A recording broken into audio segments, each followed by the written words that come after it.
Hello, everyone. Welcome. It's Sunday. Zeke, you look confused. You look bewildered and a little bit concerned. Is this just General Zeke that I'm? No. It's the feed that we're using. Like, for some reason, it's like super choppy for me, and I don't know why. I'm gonna reload it right now. Okay. All right. He's gonna freeze as well when he does that. Yep. While he's reloading, we'll welcome the voice that you heard laugh. Hopefully more than just the start of the show. It's Bruce Greene with the heavenly glow on him this morning. I know. Is this, that? I can't. Do you face cannot the figure sun? out. I can't figure out why this webcam will work and the good webcam will not work on this podcast only. I don't know. I have to use the shitty webcam. And I'm sorry. I'm very, very sorry. I don't know. We are kind of stuck. We've been using vMix since 2015, so we're kind of stuck in our ways. That's okay. You're allowed. And honestly, vMix generally works with the other way. I don't know. I'm not sure, JP. Yeah. It doesn't like you specifically. Well, it wouldn't be the first. It's how it goes. It's how it goes. Ain't that the truth? Yeah. 11 years of doing this shit, and I can tell you some stories. Yeah. That's right. I would love to hear him. Yeah, tell us a story. No, you wouldn't. Oh, okay. All I right. don't think No, I'm Zeke has kidding, any I'm kidding. stories, to be honest. No, that's why we have repeat guests, because we're all so lovable. And I'm lazy. Oh. It's really hard to find new people. What we typically have to do, which is kind of what this show has done this entire time, and Zeke can attest to this, we have to use code to get other hosts at this point, to get people on the show. That makes sense. Right? I've exhausted my friend group, and I don't ask Zeke for his friend group. So No. Yeah, I'm the one like burnout, like the kids across the high school street, the cigarette smokers. You know, like I'm the one who could like go into any group, but I wouldn't bring my friends. Yeah. Like to a party I was invited to. yeah, exactly. Because Exactly. they wouldn't be invited anyways. Yeah, exactly. I do want to cross into the threshold though. I think it would be fun if we got a VTuber on the show, like a bona fide, like big ass VTuber. I think that would be a lot of fun to have them on. I I'd can have a lot of questions. Yeah. I can help you with that, by the way.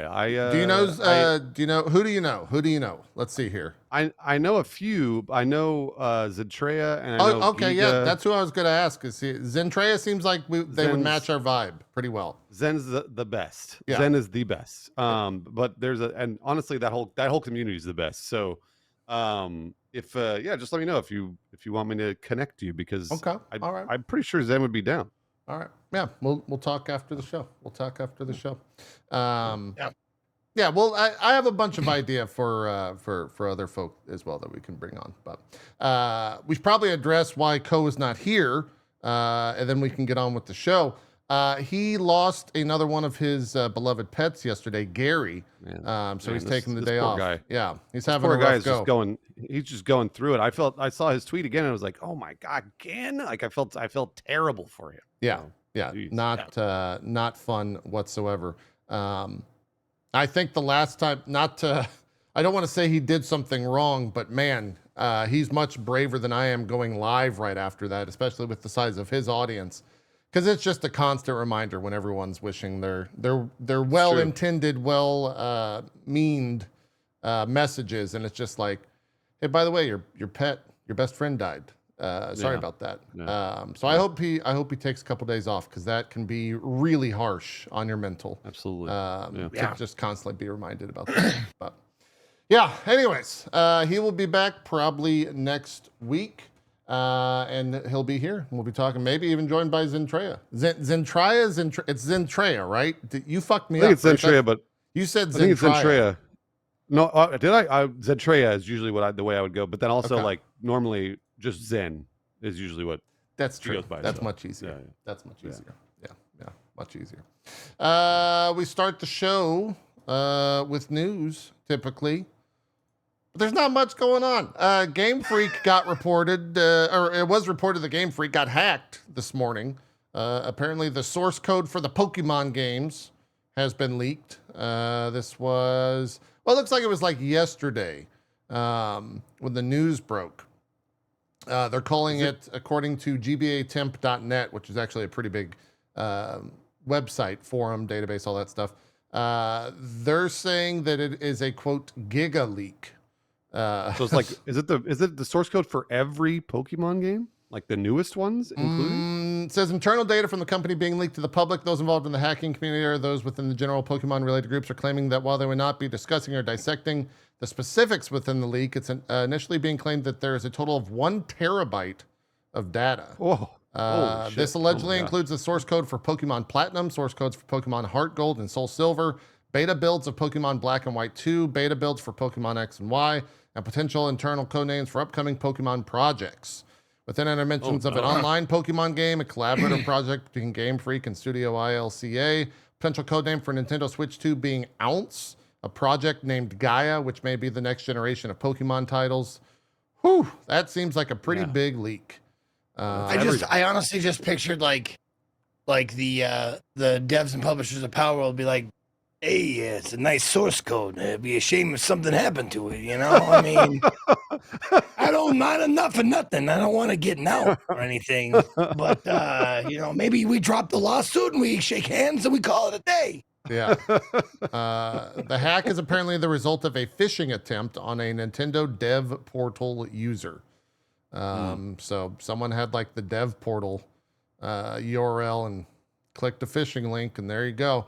1 terabyte too. I mean, we're talking Switch games. We're talking, those are small, right? Like they don't have 4K textures to deal with. We're talking like maybe 10 gigs for the size of those games at most. Switch games are not large. Speaking of what Zeke just said too, I wonder if that was because of the Pal World lawsuit that hackers were going after them. Like I don't know. I'm not sure like how Nintendo, looks like the good guy or the bad guy in that sense, but I'm not sure if somebody was like going after them because they sued Pal World. I don't know. Yeah, it might just be like to be honest, phishing attempts happen.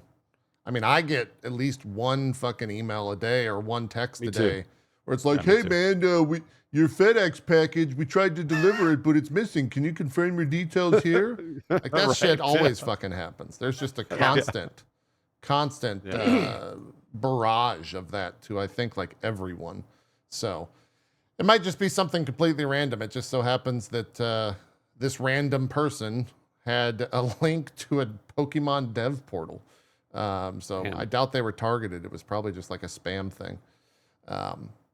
We'll see what happens from that. I'm sure we'll never really know unless the alleged or the hackers are the ones that say something, because Nintendo's not going to comment on that whatsoever. But yeah, that's true. Pretty big stuff, especially a terabyte of data for all of that. So what else do we got? Really weird announcement that happened on, I think it was Monday or maybe Tuesday.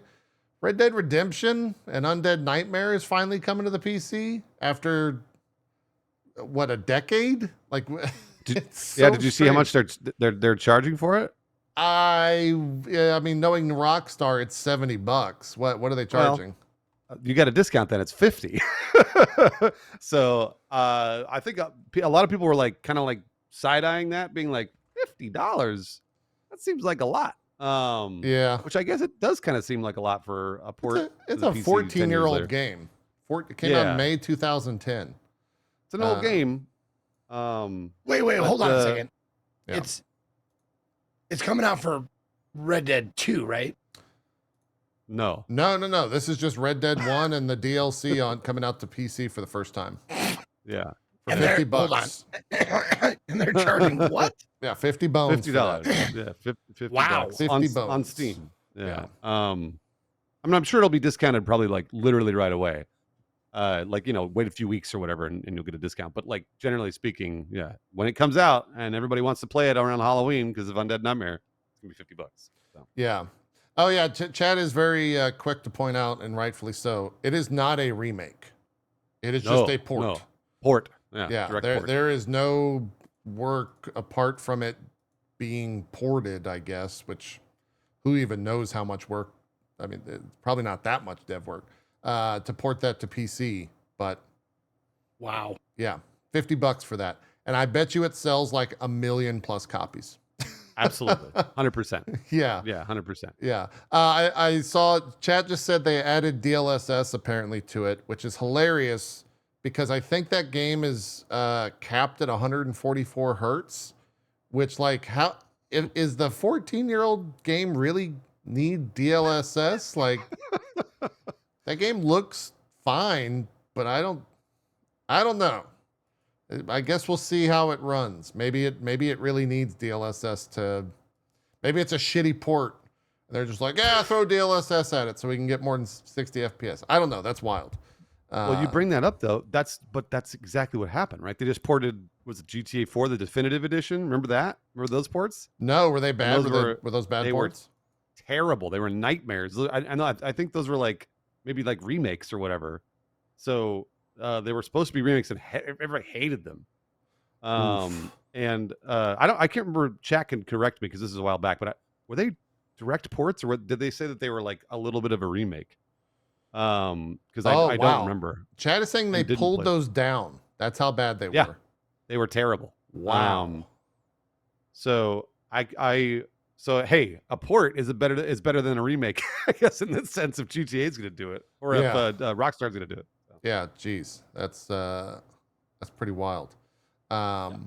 Jumping real quick back to that Pokemon news. One of my mods sent me an update. Game Freak actually released a statement on all of that this morning. Or at least this tweet is from this morning at 6:27 a.m.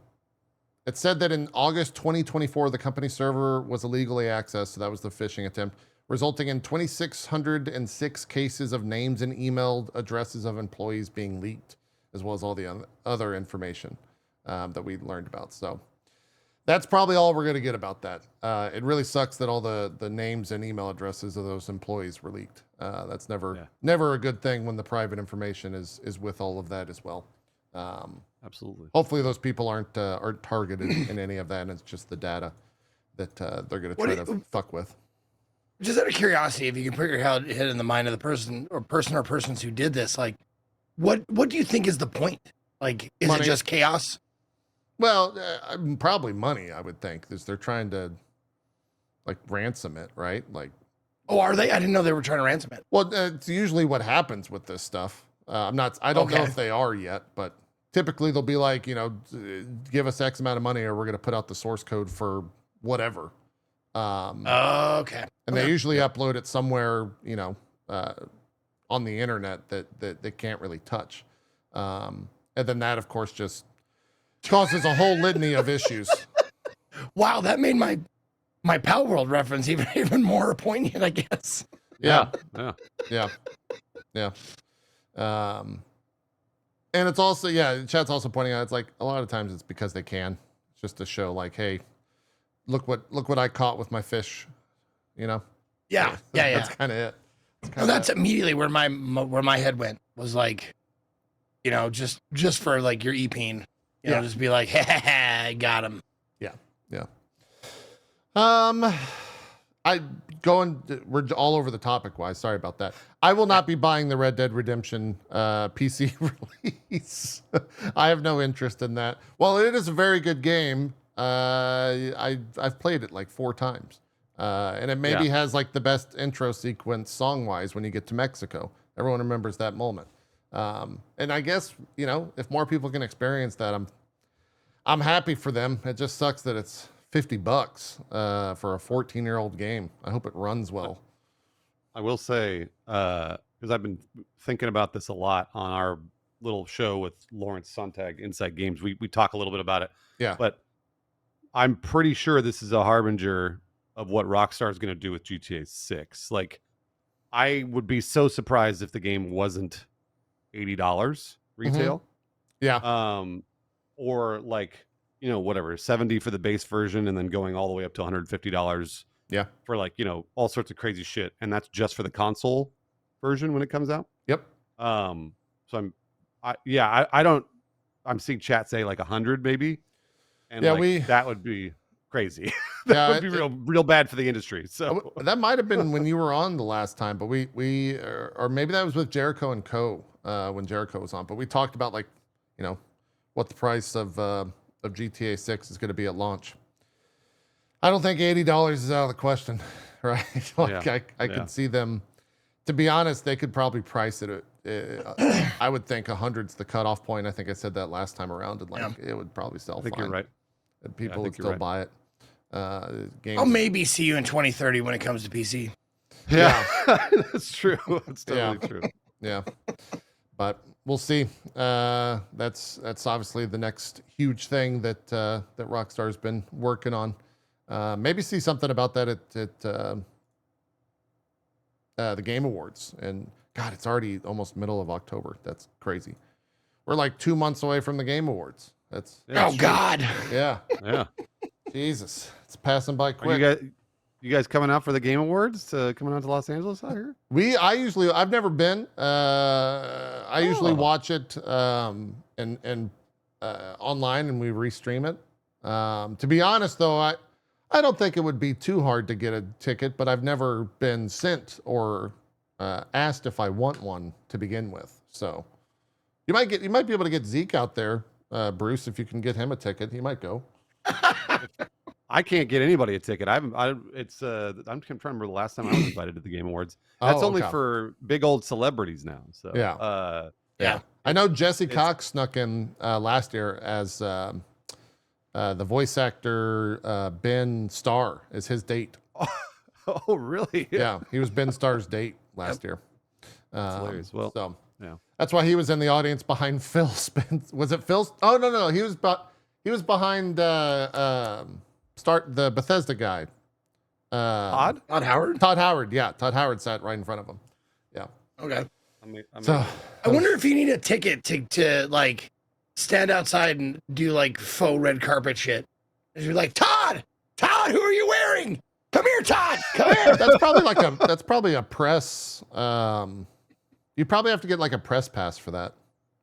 Which Zeke, if you want to go and try to beat, we could probably wrangle a press pass for you if you want to be our on the spot reporter, our red carpet reporter, Ezekiel the Third. You could wear the Devolver suit and ask people questions. Oh yeah, It'd be great. Yeah, it'd be great. Absolutely. You guys could go to, because like they always do a bunch of mixers and stuff like before and after the show. Yeah, because that's what I've gone to the last few years. Is I'll drive downtown and then go to a bar for like an hour. Yeah, be like, hey everybody, and say hi or whatever, because those are the things I'm invited to, and then I'll leave and go restream. So you could go and drink with a bunch of people that are industry or whatever, and like say hi to the people and then not go to the Game Awards. So that might be the best way to handle it. Yeah. Yeah. You just don't go to the actual show and then come home and restream it. Makes a lot of sense. What part of LA do they hold it in? Downtown. It's in the isn't it in the Microsoft theater? It's I forget the name of the theater, but yeah, it's like it used to be the Nokia Theater or whatever. It's right next to the Staples Center. So okay. Yeah, and it's it's been renamed 1,000 times. I can't keep track. Is it at the Peacock Theater now? I think it's the Peacock I have Theater. No idea. At least that's where it was last year. As long as they're not moving. Wait, what is this? It's just in downtown. You just drive downtown Los Angeles. And get a drink. Yep. The 2024 Game Awards will be held at the Peacock Theater in California. Yep. Los Angeles. There you go. Yeah. What else is happening game-wise? Bunch of big releases this week, at least in the anime world. I guess these are anime world. Metaphor Fantazio, obviously, is now the biggest launch ever for Atlas, at least on Steam. It had 60,000 plus concurrent. They also announced that they sold 1 million copies on day one. That's fucking awesome. Wow. Yeah. Awesome. Yeah, it's awesome. Fantastic for Atlas. It obviously came out to fantastic reviews. I think it's top 3 or maybe the best reviewed game of the year. I think it's just below Astrobot. Okay, just below Astrobot. Yeah. Yeah. So that's awesome. It's effectively a new IP as well. So it's really cool to see like an IP, IP do so well. We'll talk about it, I'm sure, at length because I think all 3 of us have played it. But yeah, it's doing well. The other one that is doing well is Dragon Ball Sparking Zero. I have to say sparking like that because there's an exclamation point at the end of it. It is now. Oh, that's right. That's right. It's Dragon Ball Sparking. Yeah. Zero. Yeah. 0. It broke the Steam record for the most played fighting game. I think it was 120,000 people were playing on Steam, which it always sneaks up on me how big Dragon Ball is. Like is a global phenomenon, but people love their Dragon Balls. They really like it, and it's doing well. Probably even right now, it's got a shit ton. I did not partake in the Sparking Zero. Bruce or Zeke, did you guys play it at all? I'm just the worst person in the world at fighting games, and I don't want to get my ass beat for 3 hours or whatever when I stream it. So I'm like, Gotcha. I'm sure it was great, Yeah. But I just no, thank you. Yeah, No, 101,000 it has people right two now. big no's for me. It's a fighting game and it's Dragon Ball. Two subjects I know desperately little about. Okay. You didn't watch Dragon Ball as like a kid? Well, I guess you might have been too old when Dragon Ball came out to be like a Dragon Ball fan. Is that more accurate? Do you not I mean, have I don't the know. Like, when nostalgia did for it hit its stride? I would say late 90s. Yeah, I was in the late 90s. You know, I was born in 1980. So like, Yeah.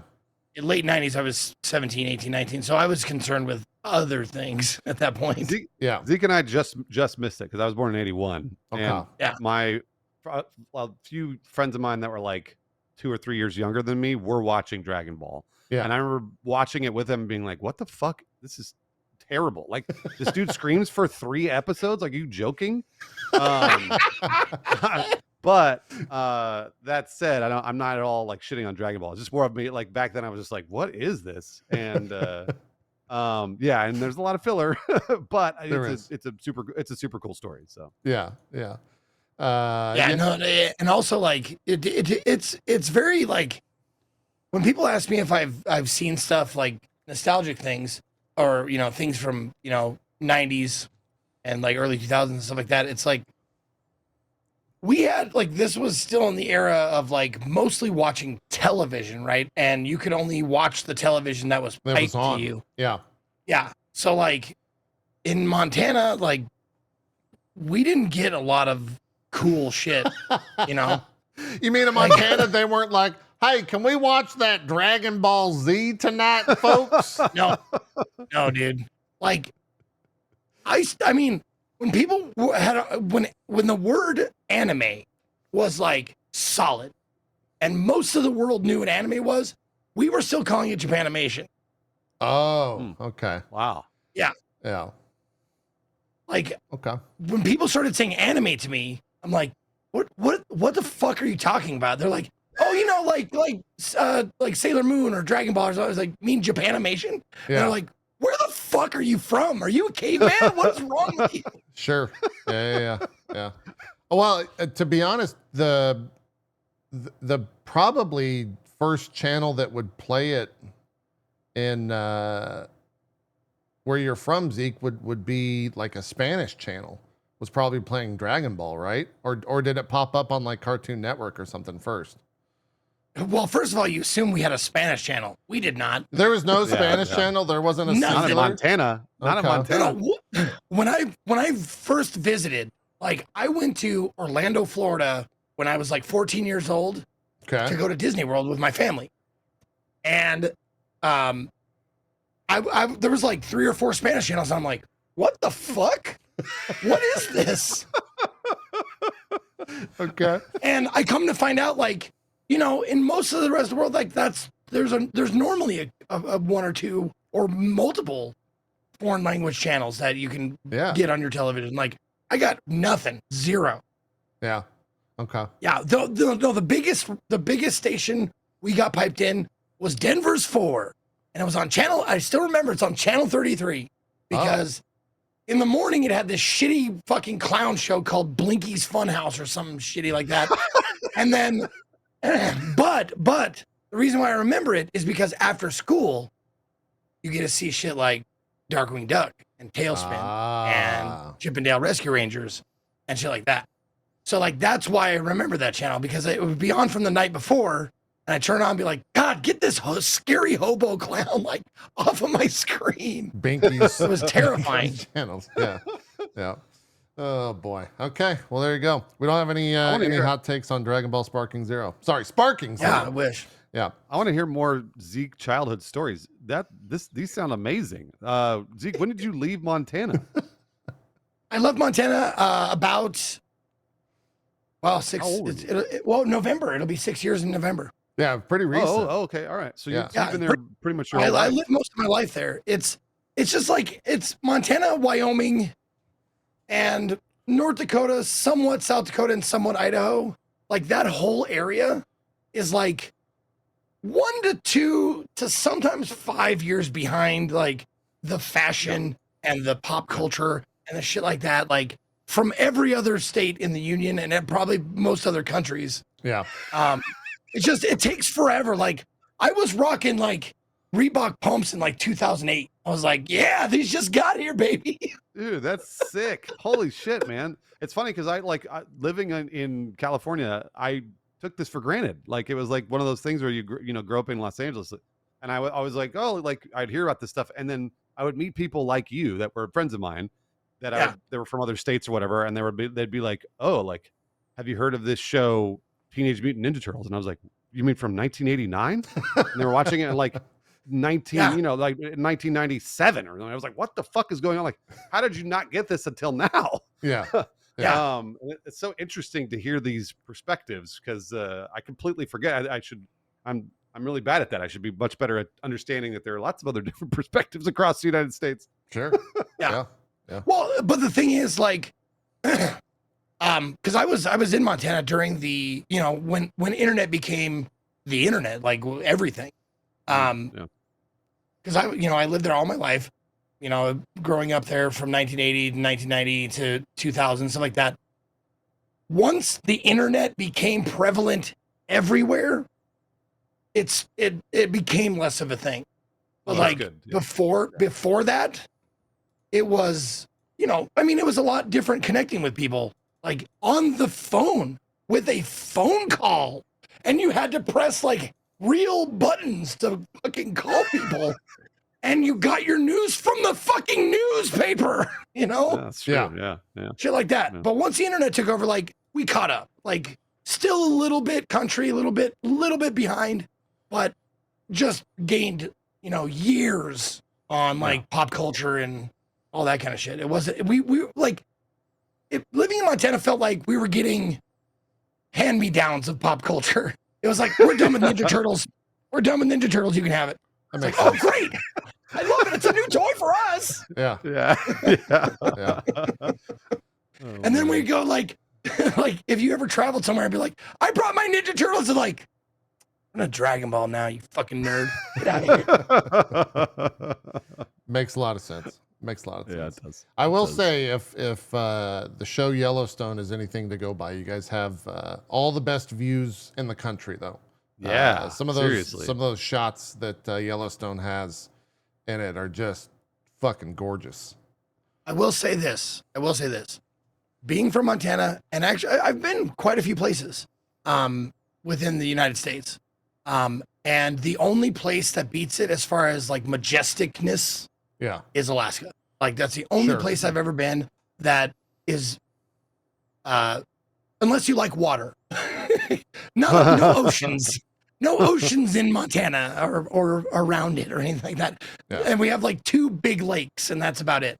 But like if you like mountains and forests and wilderness and shit like that, absolutely the most beautiful countryside besides the shit I saw in Alaska. Yeah, absolutely gorgeous. I'm super jealous. JP's right. I've never been to Montana or Wyoming or North Dakota, and I've always wanted to go because it just from what I see, just in pictures and stuff like that, looks unbelievable. Yeah, looks looks fake. It's great for anything that involves you going outside of your house, which is why I left. That is true. Yeah, it'd be great to stop by. I don't know if I'd want to stay there for sure. No, it's one of those things that like, you know, you get like it's your product of where you're raised. So I know how to like I'm proficient in camping. I could probably survive in the wilderness longer than the average person. Yeah. But like it's foisted on you because you live there. It's like what there's nothing else to do. It's like you've heard of like people like, what do you guys do on Saturday night? It's like we throw cow shit at trains. It's like not quite that, but not that. Yeah. Yeah. Makes sense. It makes sense. Anyways, getting back to gaming news.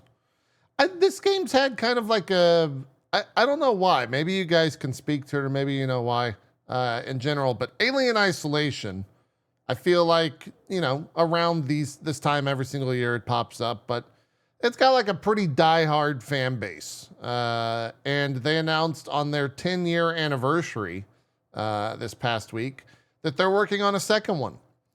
They said it's in early development, according to the creative director. And yeah, we're getting a sequel to that. I never played Alien Isolation, but everyone that has considers it to be like one of the scariest games that they've played. Knowing you, JP, I don't think you would like it. Yeah, It's No, I've excellent. watched a little bit of it, and it looks too spook for me. Not necessarily like, it's not like gore. It's like jump scare tension. Yeah. It makes your balloon knot like really tighten up. Yeah. And it's also a lot of like startle moments, but they're not like cheap, is what I liked about it. It was like really like they spaced it out very well. The pacing was really good between like, you know, moments of you know, just utter terror and like blah, you know. Mm-hmm. Yeah. Pretty Really evocative then of the first movie in a lot of ways. Yes. Yeah. I think that's what they were going for. I tried to play this game like 5 years ago, but I played it with my wife and like a heart monitor, and I was streaming it and stuff like that. I'm pretty sure that was the exact wrong way to try and play this game, because I didn't have fun and I was like, this is boring. So I'm pretty sure I just played it wrong. I think this game really truly does need for you to sit down in a dark room and then play it like alone, or like I'm probably going to try and stream it again for Halloween actually, but I have to like stay focused on the video game. Because I think that's what this game deserves. Sure. So. There's a lot of mods for it as well, by the way, that I know people have, like graphical mods and stuff like that have improved the quality of the game. So if that's something that you're interested in, you should check into it. Okay. I'm not asking you guys. I'm asking more of chat, since there's more people out there. Tell me, is there a mod where when the alien shows up, it plays the DMX song? Because if so, I might have to play it again with that. Like, there probably is. Max! There probably is. Open up the door. It's real. Yeah, there's got to be, especially with the rise of Mr. X from RE2. It's got to be out there. I know there's also a VR mod for it as well, Bruce. If you want to be fully immersed, that would probably be way too much for me. I mean, Resident Evil 7 VR, I lasted until the bug sequence and I was fucking done. And that game was disgusting. That game looked like shit on PSVR 1. And I was still like, no, I'm not fucking with that shit. So definitely could not enjoy it. JP, this brings up a bigger point. Like, what prevents you? Is it a fear of being afraid, a fear of being or like just being startled, like, or having that eerie feeling? Does it like, is it too much for you to handle? Like, do you have a sensory overload? Like, what is it that makes you not play these kind of games? Oh, you mean on like, why don't I play the spooky games? It's an active imagination. It has nothing to do with the second to second like gameplay of it. It's that night, or when the streaming turns off, my active imagination kicks in and I start thinking about like all the shit that could happen, even though it never would. Yes. So that's also, I can't watch like a lot of scary movies and stuff like that as well, because then I think like, oh, that's a thing. And it's just like, that's a stupid thought, but nope, that's a thing that exists in the world. You got to worry about that now. So Do you find that happens to you more with like supernatural stuff that's not necessarily real, or like also like the difference between aliens and Silence of the Lambs? Like Silence of the Lambs, it's possible that could happen, Mhm. and aliens probably not going to happen in their lifetime. yeah, I mean, I've watched Silence of the Lambs, and it's not. I mean, it is like it is terrifying, but it's also. I think it's a different. It's just different, I guess, is ultimately how I'd look at it. Okay. I wouldn't say that I enjoyed watching it. Like it, I'm glad that I did, because the acting in it is phenomenal. And there's while he's not a real person, I guess depending on who you talk to, there are people that are probably like that, right? Yeah. Okay. But it's not a it's just a different type, I think, of like tension or scare factor there. Oh yeah, no, I mean, I have that, but it's just more dulled down. Like if I play a scary game, like on like where like things are doing like the peek around the corner at you and then like kind of disappearing, like that shit always gets me. Yeah. And then I'll walk around for the next like couple of days at night and be like, Absolutely. looking at the bathroom door at the corner of my eye, like, did I? 100%. Yeah. Yeah. Well, that's why like PT was such a fucking experience for me, because my gosh, I still so sad. in Zeke, I think you went to the house, that first house we started doing role play lives for.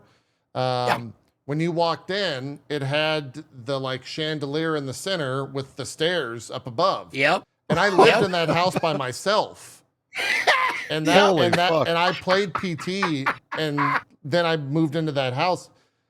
I wouldn't look up.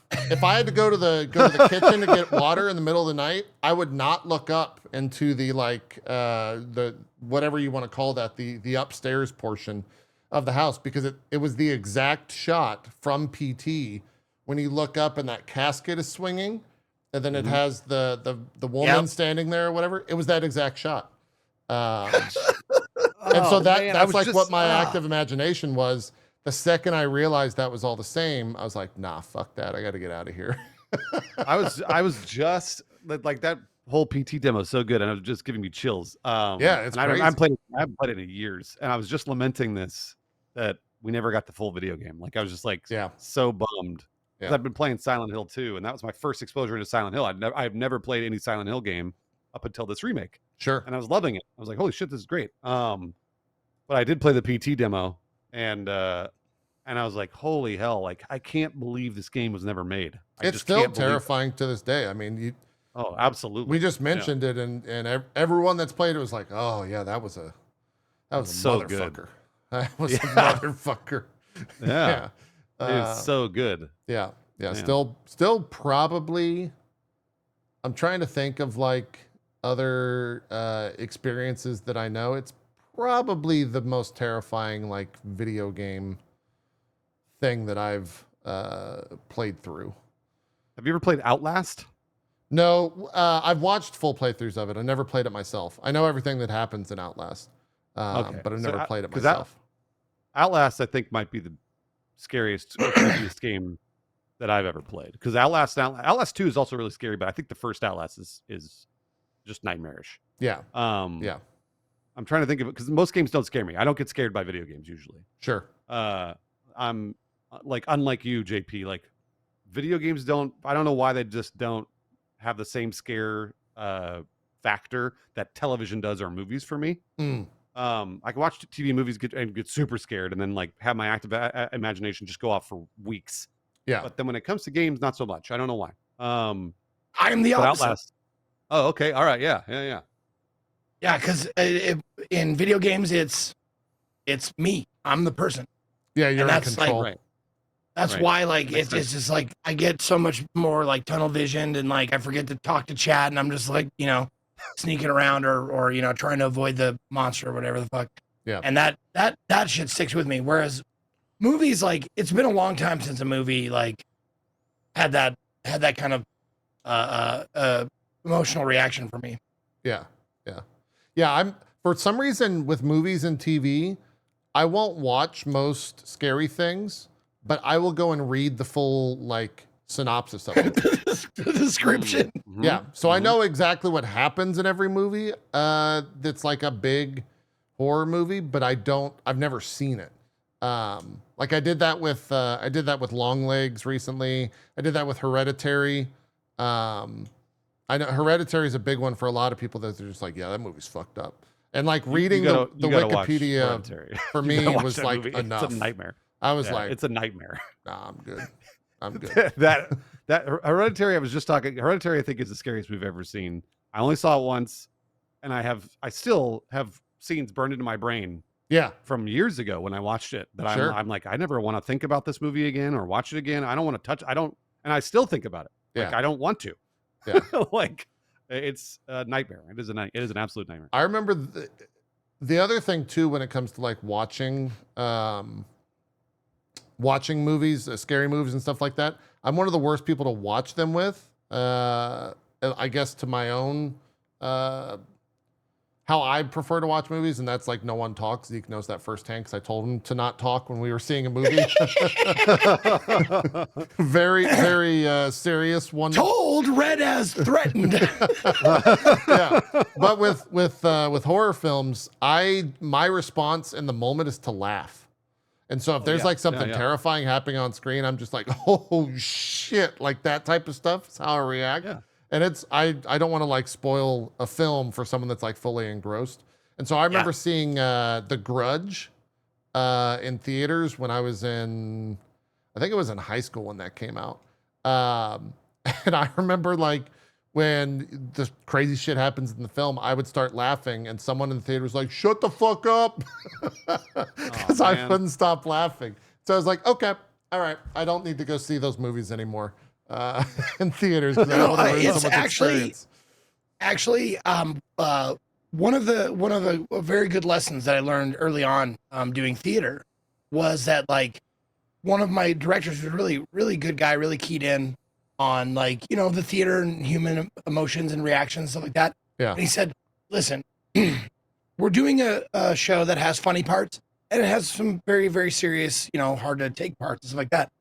You might hear people out there laughing during those parts. Yeah. Don't get angry with those people because those people are reacting the only way they know how or the way that feels most natural for them. Right. So if someone starts laughing or like tries to stifle laughter during a serious part, it's not because they're not invested necessarily. Sometimes they're being dicks, but yes. Yeah. a lot of times, probably most of the time, it's because that's their defense mechanism is to, Right. Yeah, they're breaking the tension. Yeah. Exactly, to make themselves like feel better. They'll laugh about it unintentionally. Yeah. Yeah. I saw, I went and saw Annihilation, the Natalie Portman film. That's a scary movie. And I like, think that's a scary movie. I was pretty fine in that entire film until the last, the like ending, I guess, where the fucking thing shows up. And that Fight yourself? Yeah, well, that entire sequence of whatever that fucking thing was, I was just like, this is so fucking just awful. I hate this experience. It's so unsettling. It's so loud. The music is just fucking blaring as like this weird thing. It's like, I don't even know how to match the movement of it. And I was just like, this sucks. I fucking hate this. No, It's funny you say that. That's what you were meant to feel, though. You were meant to feel that you, I get hated it. it. I get it. Yeah. It's funny you say that because like I sort of remember that part, but the people in chat know The bear. like the bear. The bear. Yeah. And like the screaming there are certain- bear. Yeah, that's right. Yeah. you were talking earlier about like scary est or like what has scared you the most, and I sat there and I've been thinking about it, Yeah. and one of the scariest parts in any single movie that I can think of personally, and this is a personal thing, I absolutely like, I don't think I have an irrational fear, but it's definitely a heightened fear of swarms of things. like swarms of flies or spiders or bugs or anything like that. Yeah. A single thing, no big deal. But a swarm of them, that creeps me out and makes me feel the ick. Well, not the ick, you know what I mean? Yeah. That's a different thing. But the scene in The Mist where the guy is like, I can feel them, and then the thing happens, and you're just I'm getting chills just thinking about it now because that was the scariest fucking thing I've ever seen on film or media ever. Yeah. That is like hell. Like if I could approximate hell, that would be hell. The Mist, another one. I've read the entire synopsis for, never seen it. Also, the ending of that movie, at least on paper, is fucking awful. It's a real nightmare. It's not a feel good moment. No, it's a real nightmare. When I got to the movie, end of that synopsis, I was like, oh. Yeah. Anyways, that's right. That's kind of It's I just watched it. On stream. Yeah. It was like a couple of months ago, and I had forgotten about the ending. And I remember depressing. It's super depressing, and it's so depressing to me that I don't think I even took it seriously. I remember just being like, "Are you fucking kidding me?" Like that was my reaction, was just like, "No way!" Like that's wild. Yeah. Yeah. I loved it.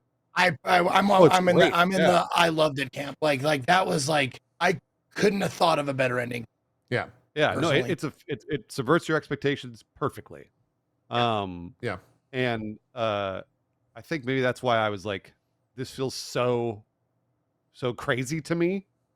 In terms of that ending, like it just not out of character, but it just felt so wild that I was like, it's so hard for me to even conceive of actual humans doing the thing they do. Yeah. In that movie. And again, I'm sure that humans would do that. I'm not saying that it wouldn't happen. It's just more for me in my head, hard to conceive. And that's probably because like JP, JP laughs at funny stuff. I think to myself, that's not real. That wouldn't happen.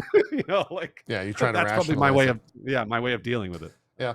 And someone from your chat, Bruce, brought up like before The Mist, nothing had really like affected me like that did, but except for Jaws. And Jaws is still so good. Fresh. So good. I live in Montana, nowhere near the ocean like we discussed before. We would go to a freshwater dam to go water skiing and like that kind of shit. And I was still freaked out. My dad was like, "There's no sharks in here.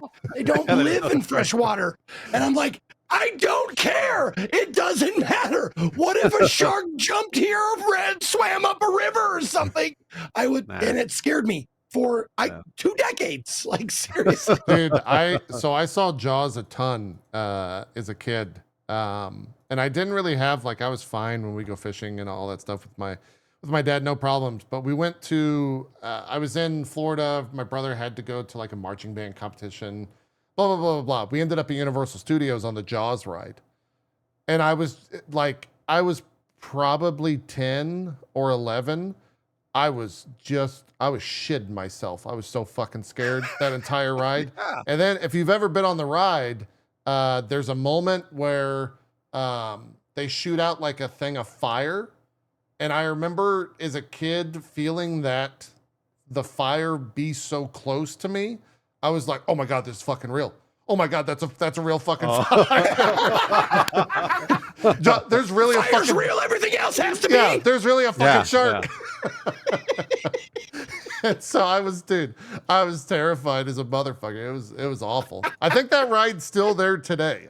I want to say you could still ride Jaws. I think they I think they got rid of Jaws on the studio tour. I can't because I just took that studio tour and we didn't get it because I love that part. Okay. Jaws was replaced, is what chat's saying. Yeah, got it. I'm pretty sure it was replaced because I always loved seeing that shark it literally comes on a track and it's and then it just it sucks back in. Yeah. When you're an adult, it's not at all scary, but when you're 10, holy shit! Oh yeah, it's crazy. Shit out of me. It was crazy. And dude, when you're 10, the fucking animatronic Chuck E. Cheese things are fucking terrifying. Yeah. Absolutely. Yeah.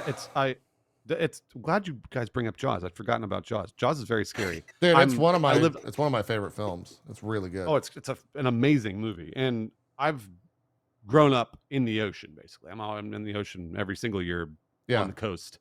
And there's only been one time that I was scared for sharks. And this was like a friend of mine, we would go spear fishing. We'd always go out and go spear fishing.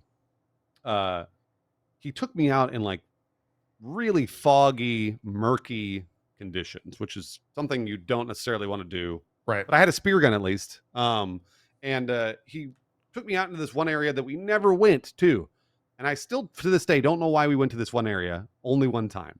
But we went to this one area only one time. And I remember getting this sixth sense of, it's kind of Central Cal. And in Central California on the coast, there are shark sightings all over. I mean, all over. Yeah. Great whites. And it was one of those things where I was like, this doesn't feel right. And I remember being like tapping him on the shoulder and being like, we got to go in. And he was like, why? He's like, because this guy's a fucking daredevil. He'll do anything. Yeah. And he's like, and I was like, I just don't, this is not, whatever we've got going on here, I'm not crazy about. Like, let's just go in. You want to go back already? We haven't even got to Murder Point yet. I know exactly. And I was like, please, can we just move on? And he's my best friend. So eventually he relented and was like, all right, let's go. So we go in and I was just like, I wasn't feeling it. Like I just wasn't feeling it. And he's like, all right, well, whatever. And 3 days later, there was a sighting of a great white shark in exactly the spot we were in. And I know. And I was like, I fucking knew it. Like I have a pretty good instinct when it comes to the ocean. Cause like I said, I love it. I'm always smelled your fear, bro. It smelled your fear and came from across the ocean to get you. It probably never, like, by the way, if I'd encountered a great white shark, it probably wouldn't have cared. Cause like I wasn't on a surfboard. I didn't look like a seal. Like it probably would have just like checked me out and moved on. Right. It might have been, to be honest, it could have been in the water staring at you as all that was happening. You never know. You are absolutely correct. I didn't even think about that. I hadn't even conceived of that. It could have been hanging out, checking me out. Yeah. Because we weren't food in that case. This isn't us being hunted by it. So, but I remember just very distinctly, there are a couple times in my life where I'm like, the instinct, I think, served me well there. Sure. Yeah. So, that's terrifying. Well, hopefully, Bruce, don't move and don't look behind you. We found you. It's just a shark right here. Yeah, there's just a shark chilling behind you. Hopefully the sequel to Alien Isolation can capture what that first one had, as well as all the different experiences we just. Oh yeah, through. Right. Yeah. Alien Isolation, sure. That's what we're talking about. Yeah. Nice wrap up, buddy. I would hope that that's some sort of they add in like a VR component to that. I don't hope it's a VR game, but I hope that it has some VR component to it, because it feels like a missed opportunity for like an Alien Isolation style game to not be in VR, at least modern day VR, and not Tecton. Yeah. But we will have to see. What else is happening or going on? Just kind of scrolling through all this stuff. We talked about the. Wait, did we talk about the?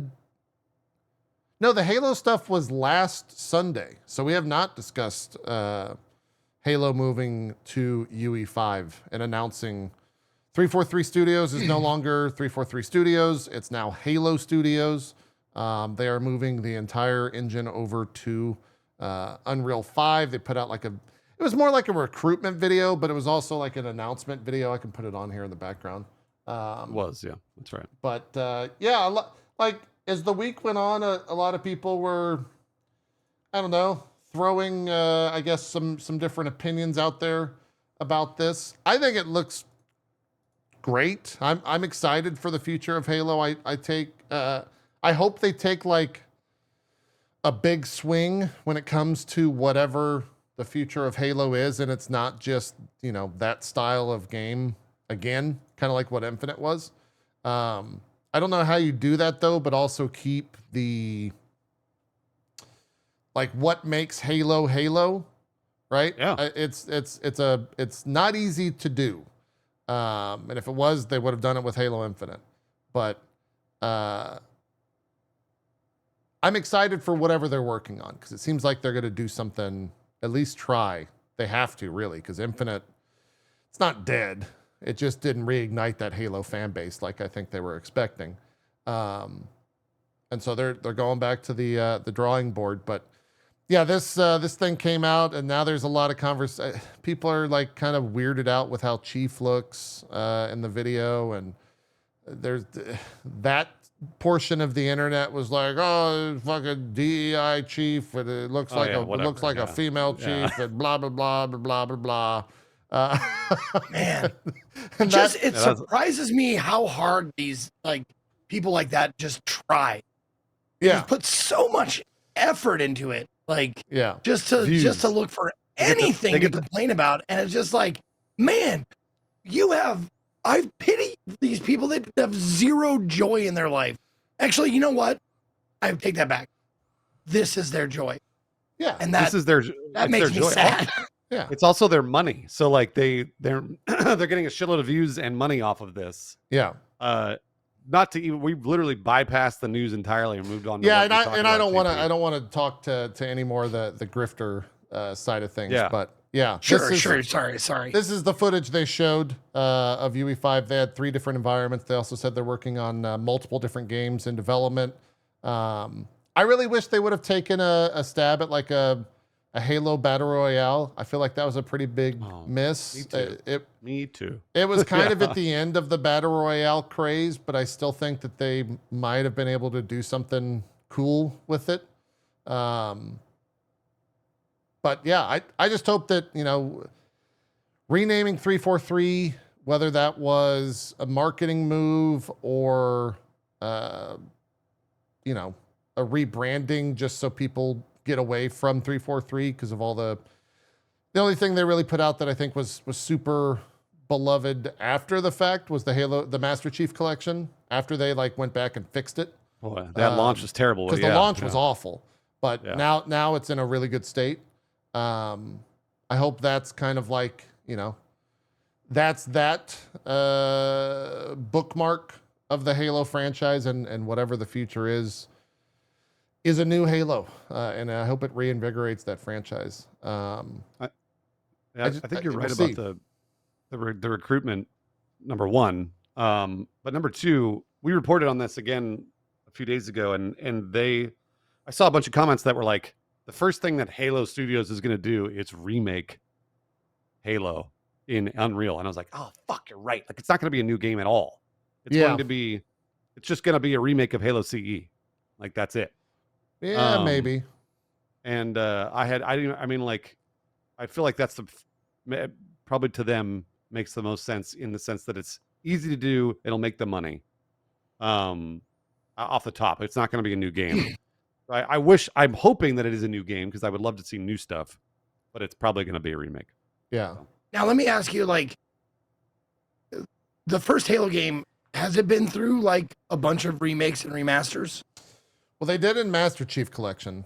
Okay. And that's pretty much it. So it how long ago was that? Mid 20-teens, like 2017. Yeah, it was like 15, 16, something like that. Yeah. Okay, so it was like 8 or 9 years ago. I mean, like, pretty recent. Honestly, if it's technology's made some like graphical leaps and bounces, and like if they remake Halo, I mean, I don't think that's a bad play. It'll probably sell a shitload of copies, and it will. And people who haven't because I played Halo, I didn't play the Master Chief Collection, but you mentioning it getting remade with like today's graphics and fidelity and like all that shit, I might play it again. Yeah.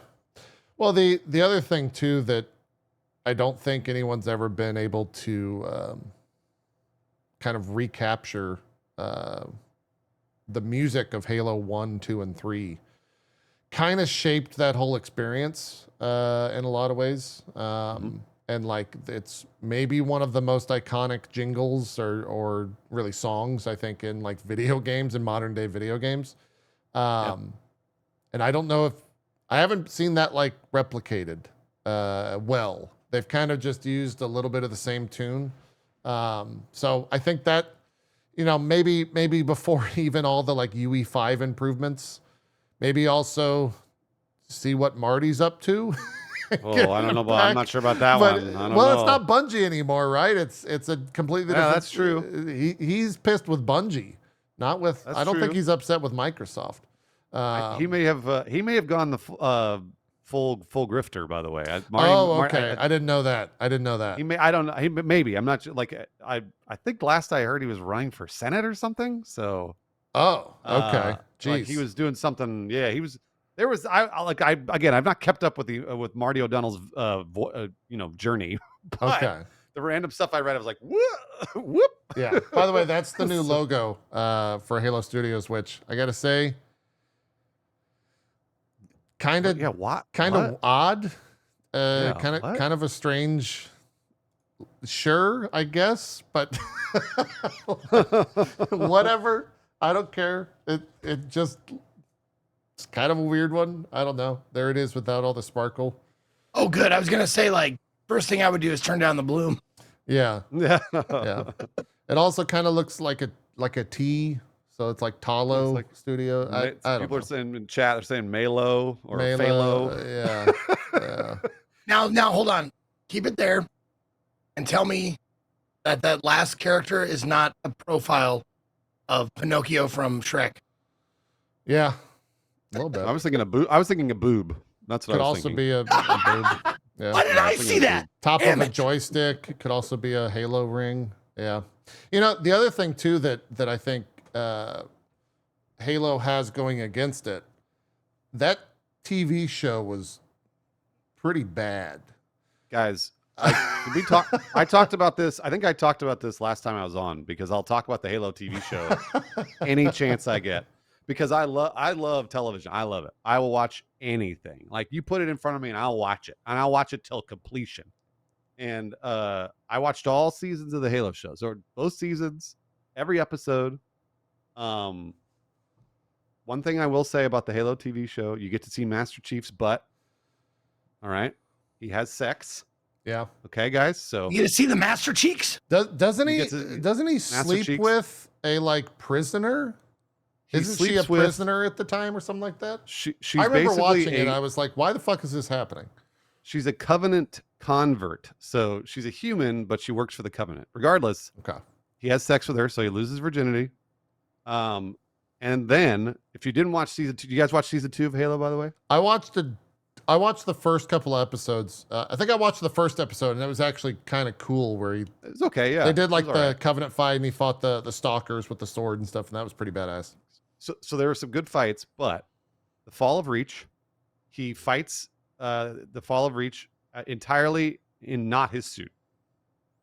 So he doesn't have his suit on the whole time when he fights the Fall of Reach. And I was like, what the fuck is going it's halfway through the season too. And then it really just evolves into just nothing. Don't it's they?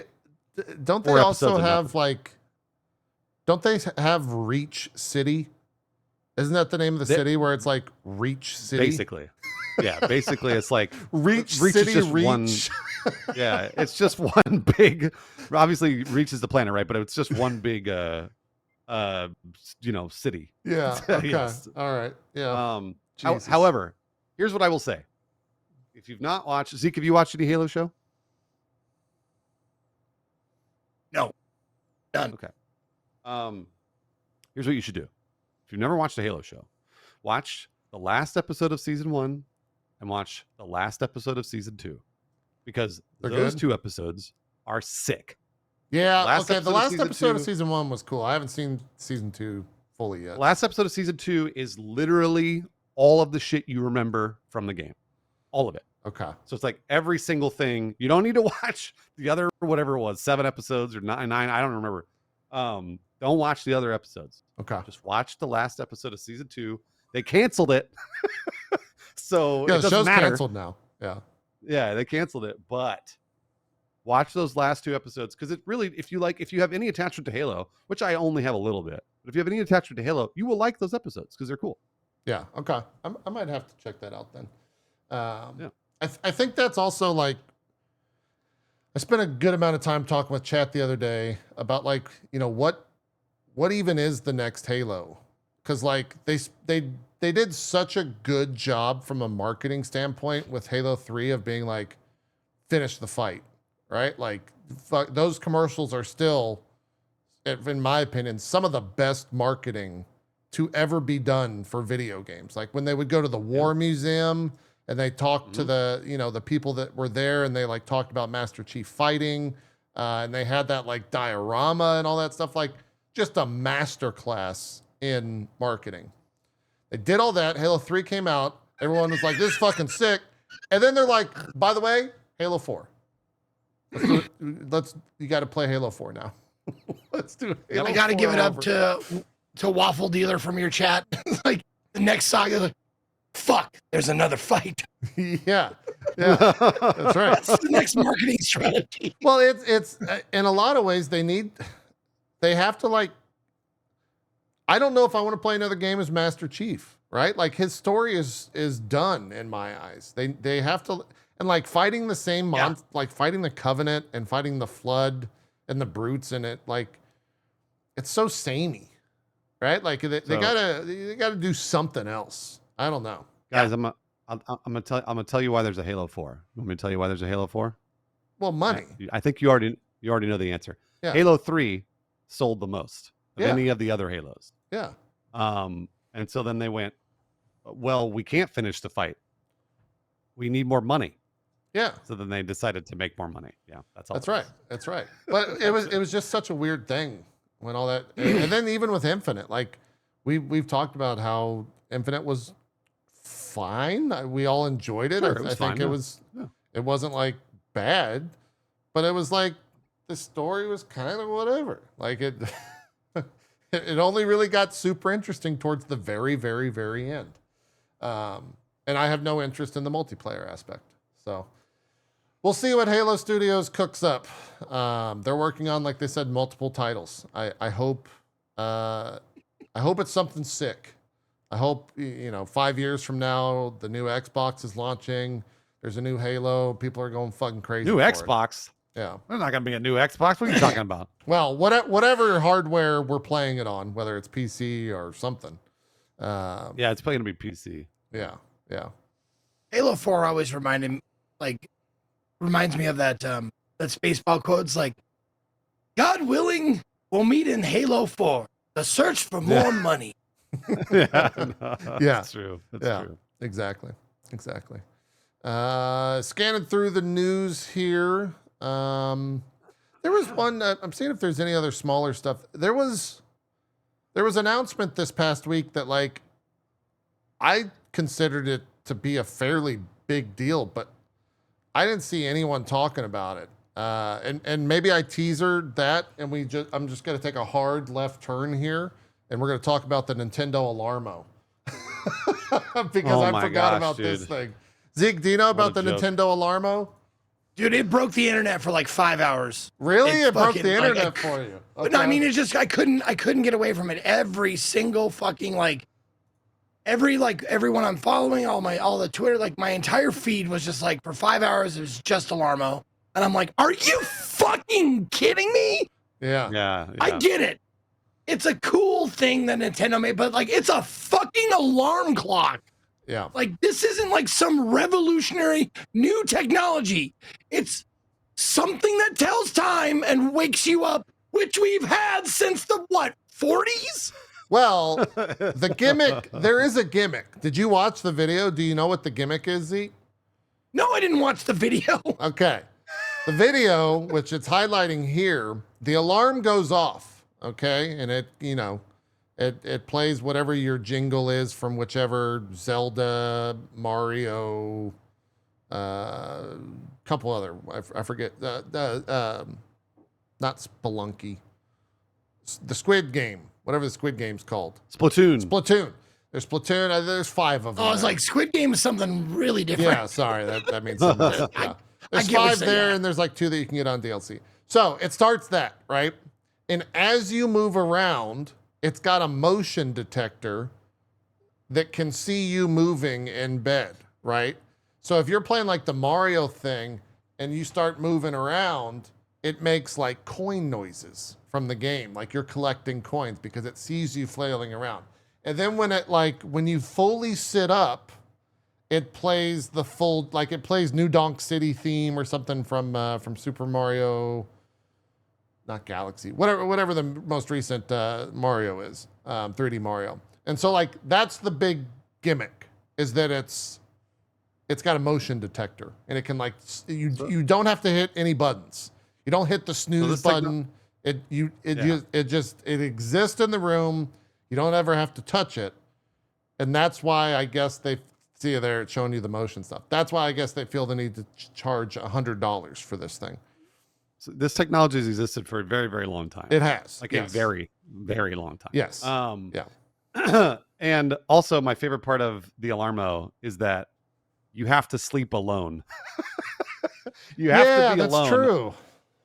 Otherwise, they're like, you have to like disable that stuff if you're sleeping with somebody else, which is, so I love that Nintendo's like, this is for all of our single people that don't have to worry, like, and like, well, you know, it makes sense, right? They know who they're selling this to, Bruce. I think they know who they're selling this to. I don't think that's gonna be a problem. Well, I mean, they're selling it to kids, right? Like that's the target audience, is the younger audience. In the video, though, those weren't kids; those were like 20-year-olds, I guess. Yeah, I'm saying that's exactly why I said that. Okay, maybe so. Yeah, maybe so. But I don't know. It's no, I mean they're $100. selling it to kids, but exactly like I'm sorry, I love you, my child, but you want $100 fucking alarm clock? Yeah, that's kind of. You don't want something else, maybe for Christmas or your birthday? That is kind of crazy. That is kind of crazy. Also, what the fuck? Ring Fit Adventure is not someone like what? Who is like a Nintendo fan that's like, oh, I can't wait to wake up to Ring Fit Adventure Girl tomorrow. Like, what the fuck is that? That's the most absurd thing. Unless they're like, oh, I can't wait to wake up to Ring Fit Adventure to play Ring Fit Adventure and work out. Because people actually use that for like, you know, working out. They do, yeah. It's actually a pretty good workout. No, I'm honestly surprised in the commercial they didn't show someone like, getting up, snagging it from the end of the bed and be like, yeah, and just busting out some reps on the Ring Fit. Yeah, it's a weird thing. They're gonna add Animal Crossing and Mario Kart, and I can only imagine Zeke having the Mario Kart alarm. That thing would last like one night and then end up through a window. Knowing how he goes with Mario Kart. That thing would not last very long. Not last very long. I wouldn't sleep knowing that was my alarm. I'd just be like, motherfucker, I'm gonna wake up tomorrow. It's gonna be a bad day already. Oh man, that's pretty good. I also don't like dream. Yeah, I don't like the thought of I don't know if it's a camera or a motion sensor. I don't like the thought of a camera from Nintendo connected to the internet staring at me sleep. Well, they're gonna sell. Most likely all their sleep data is going to be sold. Yeah. They're going to sell all of that data, and I don't want my sleep data sold. Yeah, I mean, if you've got a phone next to you, it's already capturing it anyways. Most likely. You're probably right. Yeah, but I'd like to think that maybe it's not capturing at least my sleep data. Maybe just my sleep data. Maybe. You never know. Yeah. No, that's the first step. That's the first step to getting fucking ads in your dreams. I'm telling you right now. So you're gonna start broadcasting ads from that thing into your fucking dreams subliminally. It's gonna be terrible. You just jogged my memory about something I read. Recently, they were able to record dreams. They were able to record someone's dreams through like an MRI thing. And so now recording their brain. Yeah. I want to like find the recording dream. Was it an MRI? What was it? That sounds right. Whatever brain imaging technology there is. Yeah. God, I wish I could find the article for it. Is it this Japanese researchers can make device that can record and play back your dreams? I think that might be what it is. Anyways, essentially, the reason, Zeke, that you jogged my memory is the first thing that came to mind is, they're going to put ads in your dreams eventually. You're going to get fucking ads played into your dreams in the middle of the night. If you use some, sleep program or something like that. I hate it. I just hate it. So, yeah. I hate it. I can't. I don't This wanna- nightmare brought to you by Brothership, the new Yeah, no, I game can't. featuring Mario fucking- Luigi. But hold on. Can't Now, do it, guys. now here's the thing. Here's the thing. What if you could somehow sign up for, and this is like very far out there, but what if you could sign up for some device that then could dictate what type of dreams you were going to have? So you never had a nightmare again. And it was always like, I'm always going to have this type of dream. Yeah. Yeah. Whether it's, obviously sexual, that's probably what will fund all of this, is like the porn industry will have some sort of sex dream. Oh, porn funds tech. Yeah, absolutely. Yeah. Or, like you succeed and you have like a happy life or something like that. No more nightmares.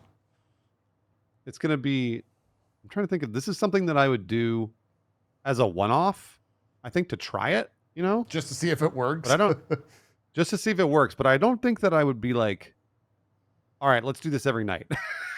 Like that would, I feel like I would try it once just to see. If I could still get a good night's sleep, Yes. I would use it to fucking like learn Spanish or coding or something like That's a that. great idea. I mean, at that point too, you start to, I think that this was a plot of wasn't that the plot of Inception, where they would have those sleep tanks and people would rather be asleep and dream than be awake? Yeah.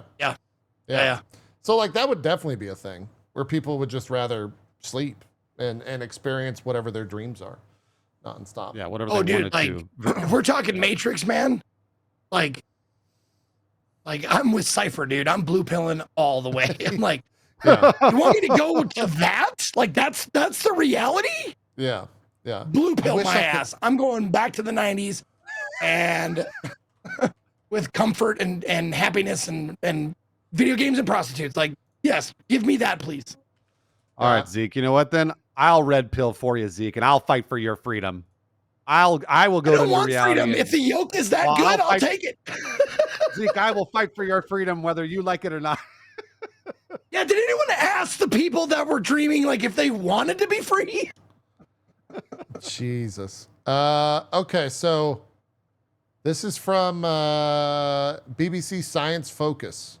It says, of course, artificial intelligence that works with mind-reading machines is the type of technology that we'll need to reproduce what we experience in our dreams. A well-publicized Japanese research study demonstrated the beginnings of the method in 2023. Researchers recorded the brain activity of sleeping participants using functional magnetic resonance imaging, MRI, scanners, and then used a machine learning to classify perceived objects such as a key, a person, or a chair from the activity.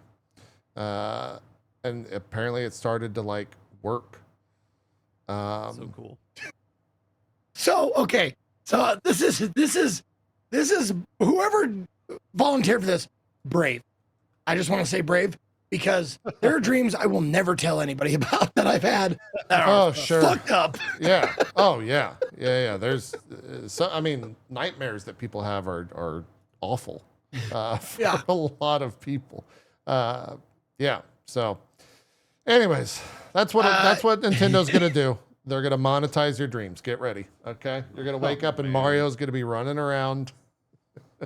I think our machine out. learning saw your second grade teacher, Mr. Black, and he was in some sort of outfit. Yeah, that's fine. That's fine. I'll just good study. It's a good study. I'm gonna get out of here. Oh man. Yeah. What else? We can talk about what I was going to bring up. I just got to remember the fucking name of it's such a weird thing. So Mike Morhaime from Blizzard, he used to be the CEO of Blizzard, left Blizzard a while back and formed a company called Dreamhaven. Dreamhaven is the like publisher parent company of two studios. I wish I could remember the name of them.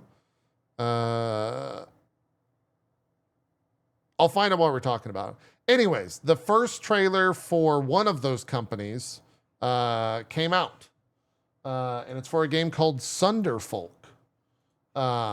And no one's really talking about this game. Sorry for the music there on the VOD.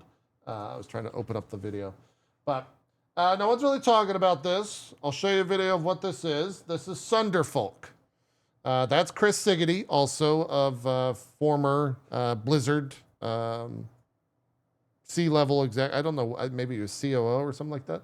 And you may recognize director. him from his Pantene Pro V commercials. He's always had long hair like that. He's always had gorgeous hair, flowing locks from Chris Siggety.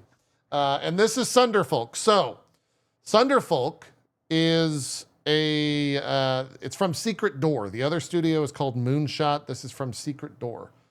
So what they're pitching here, and it might be why it didn't ignite the internet. It's a tabletop game that's played on your TV, but up to 4 people can use their phones as the other controller. So it's a 2-screen it's like game. a party game. Yeah. Huh. Yeah. But it's a tactical like RPG style game. You choose a class, you go to towns, you fight battles.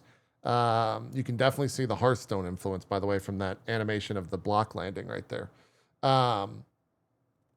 But they were at they debuted this at Bloomberg. Like Bloomberg had some weird announcement this past or like tech focused thing this past week. And this is where like all this information came out. So it's not really a mobile game, but it does require a phone. And I guess, everyone's got a phone, not to use the Blizzard meme. Don't you guys have phones? Yeah, no. Yeah, it really is. Like it really is that. It's demanding of a central screen, and then you get your phone and fight out the different battles. There are all the different classes, but it seems like it might be kind of fun. Yeah, weirdly, you've sold me on this. So it kind of looks like a D&D campaign. I think that has roots in there.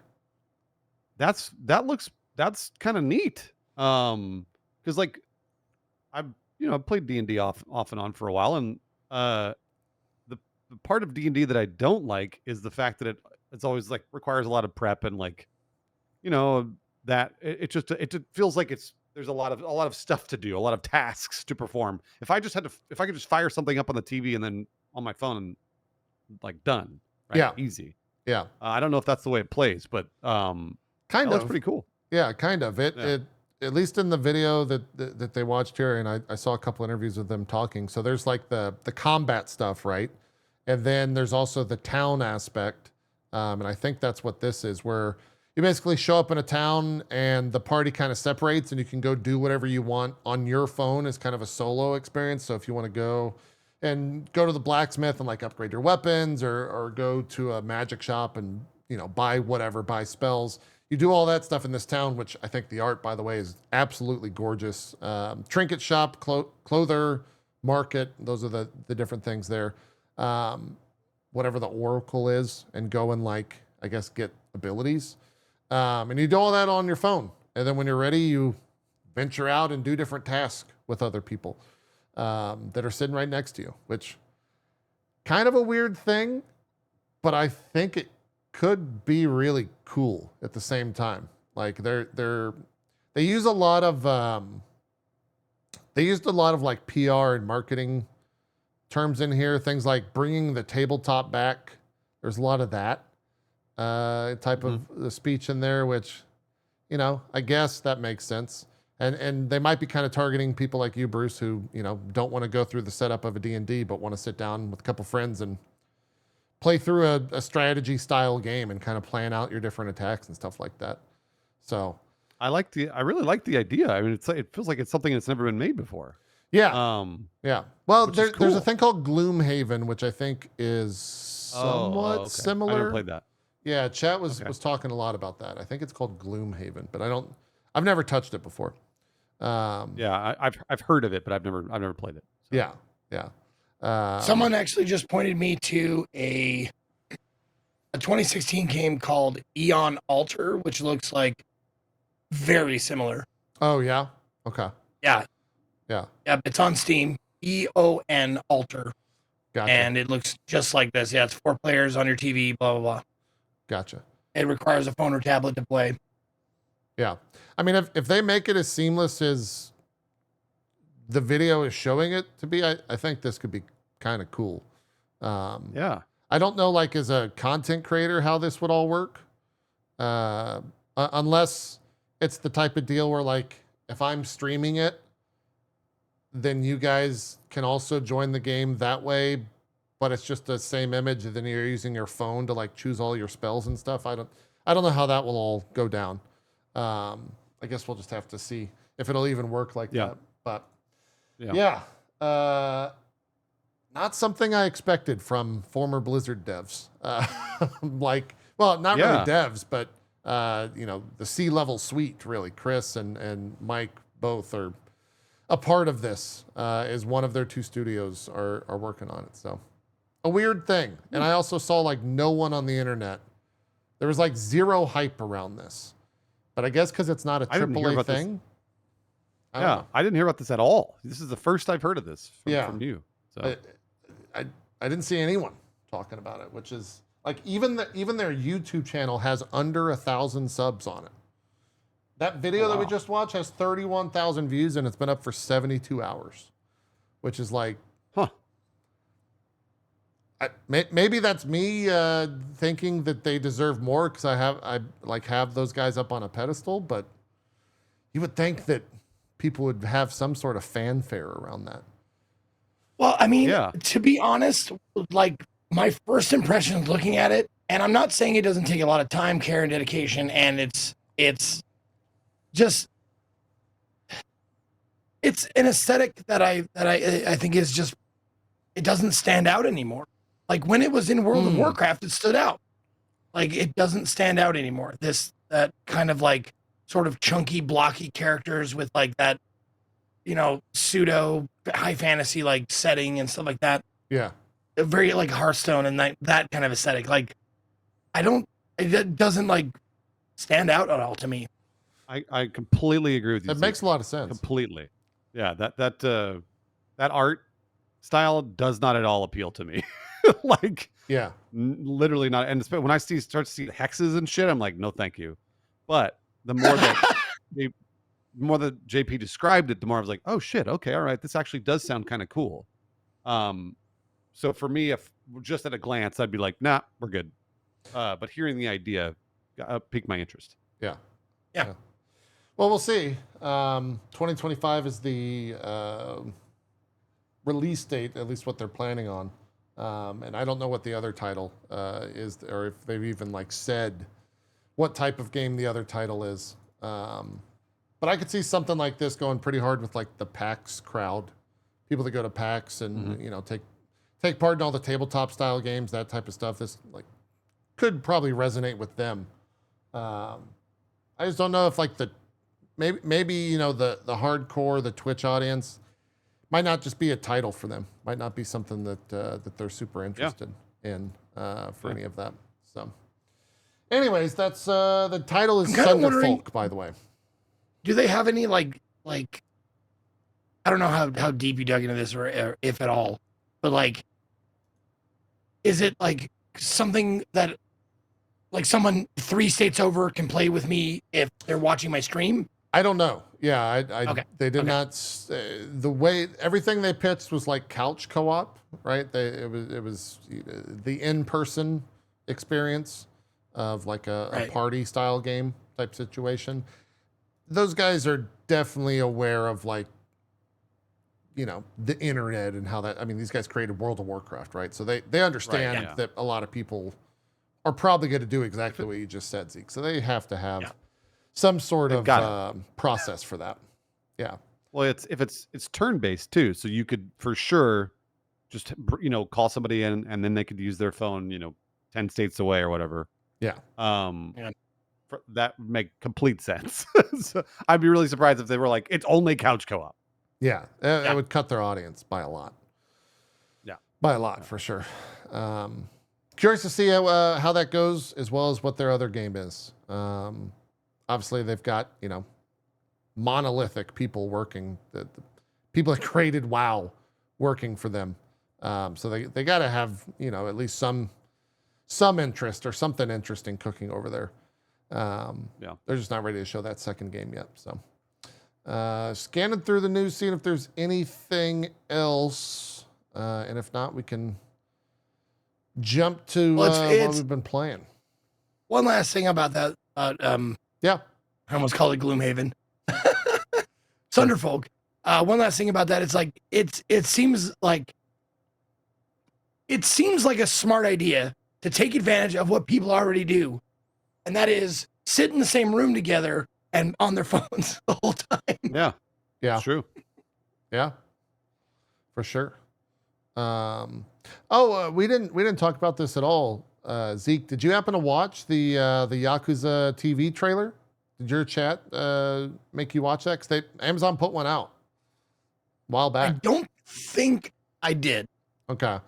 I don't want to watch it here only for because I don't want this video to be claimed. But there is a trailer out. It looks fine. I don't know, Bruce. Did you watch it? Perchance? No, and I kind of don't have any. So I'm weird this way. I don't really have much of an attachment to Yakuza. I played a few of the Yakuza games, not completed them. Yeah, but they never really grabbed me, and I just don't like. I know people rave about Yakuza, but just not my thing. Same. No, I'm the same way. Zeke is the opposite, though. Zeke's a huge fan. Okay, yeah. But I will watch a television show. So for like, I'll probably watch the whole thing. It doesn't matter how bad it is. So that's exciting for me. It's more content than I probably will consume on Amazon. Yeah, and I will enjoy it probably. Yeah. It's like 2 or 3 minutes long. It looks fairly faithful to like. It looks like a.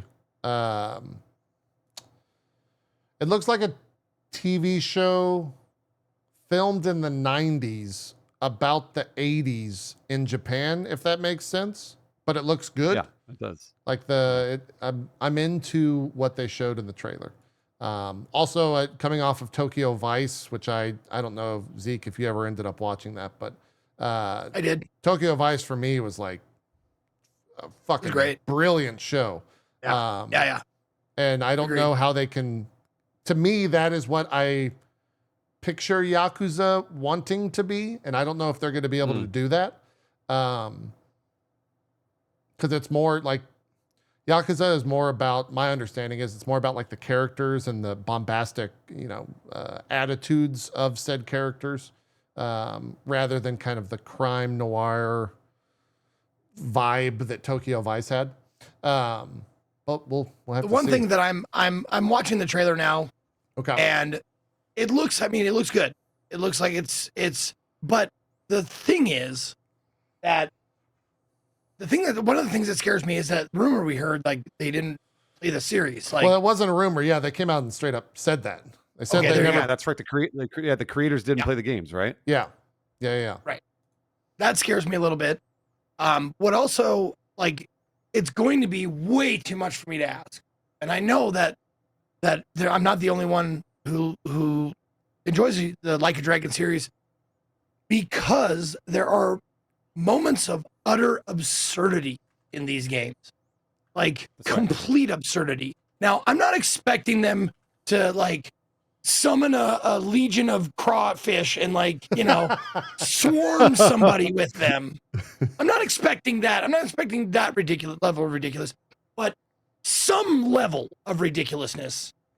Please, I just, there's so much to draw from throughout all the games in the series that just like these what the fuck moments that give that Like a Dragon like such a charm that you don't like. I like GTA like sort of has, but they don't push it as far.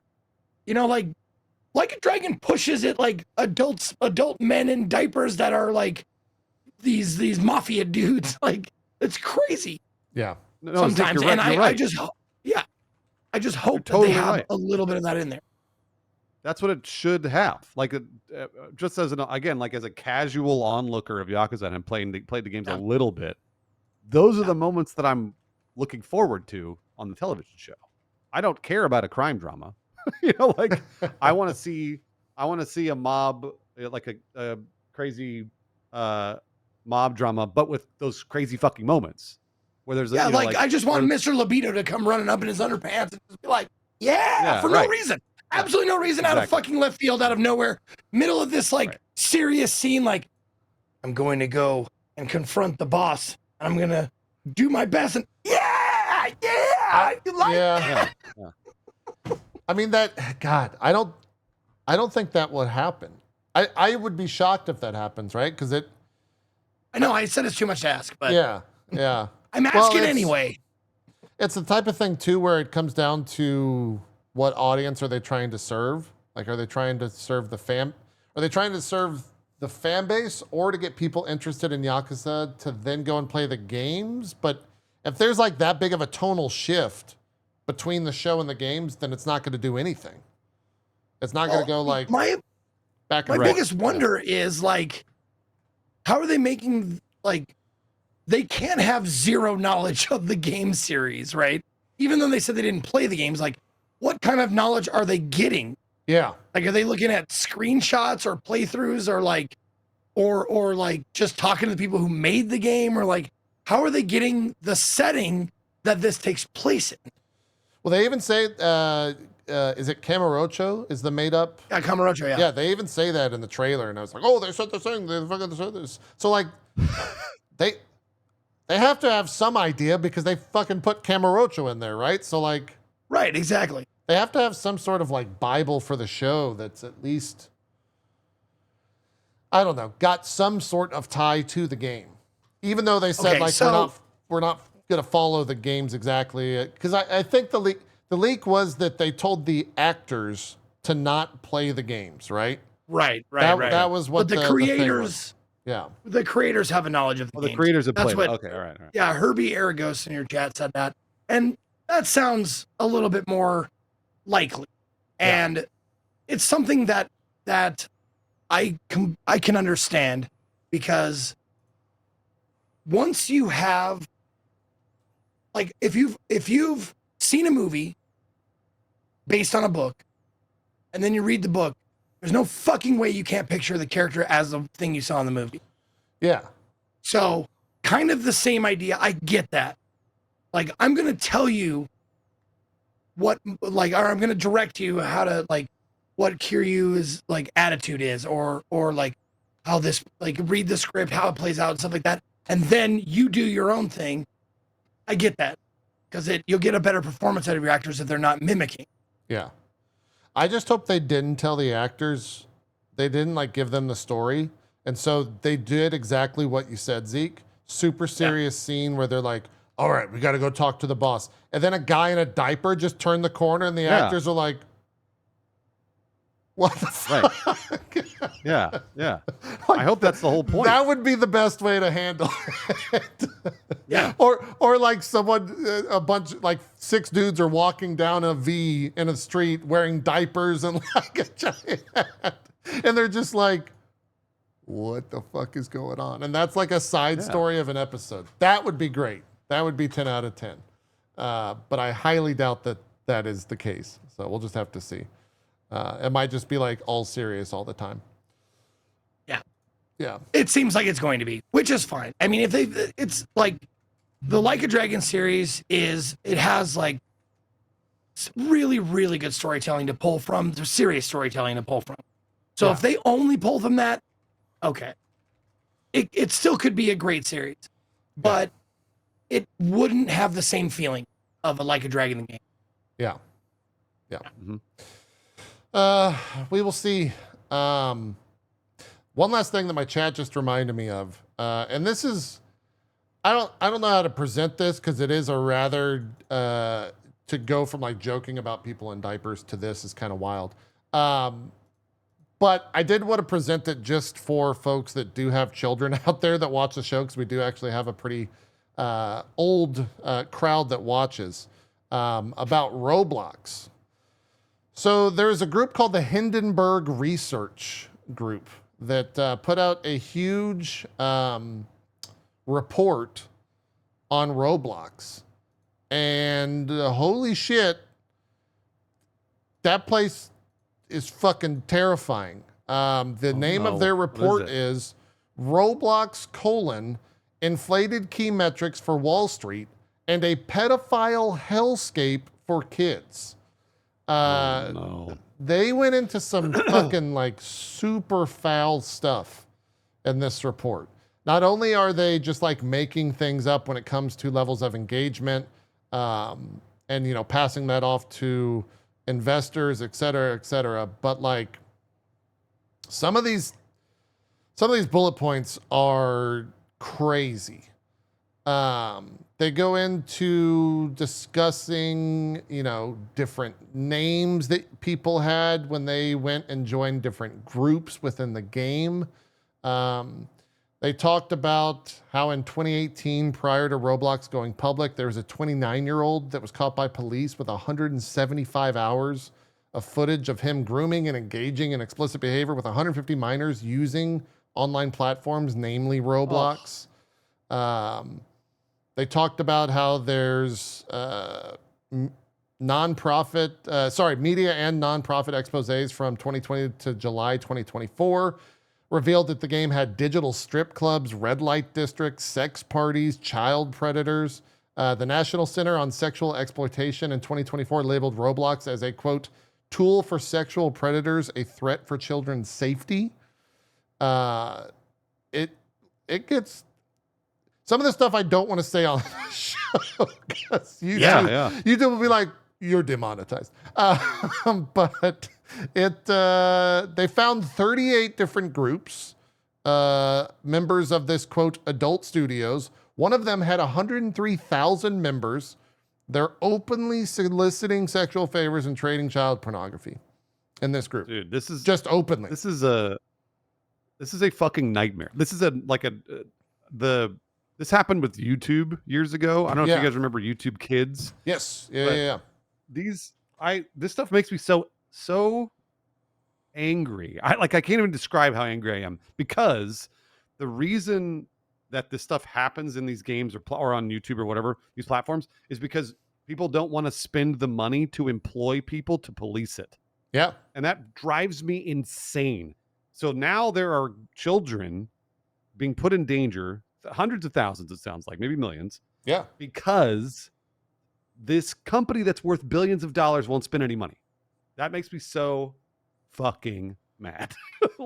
Totally. I can't tell you how mad that makes me. Dude, I still remember, like, to this day, like, when my first friend got America Online, and we were going, like, oh my God, you can chat with people from all over the place. Like, oh my God, I'm chatting with, you know, kids from here, kids from there, stuff like that. And then, like, a couple of years later, it came out like, oh yeah, most of those people you were chatting to, or not most, but like a big group of those people you were chatting to were like lying. And we were just like, you know, we were like, I don't know, like when America Online came out, like 92, 3?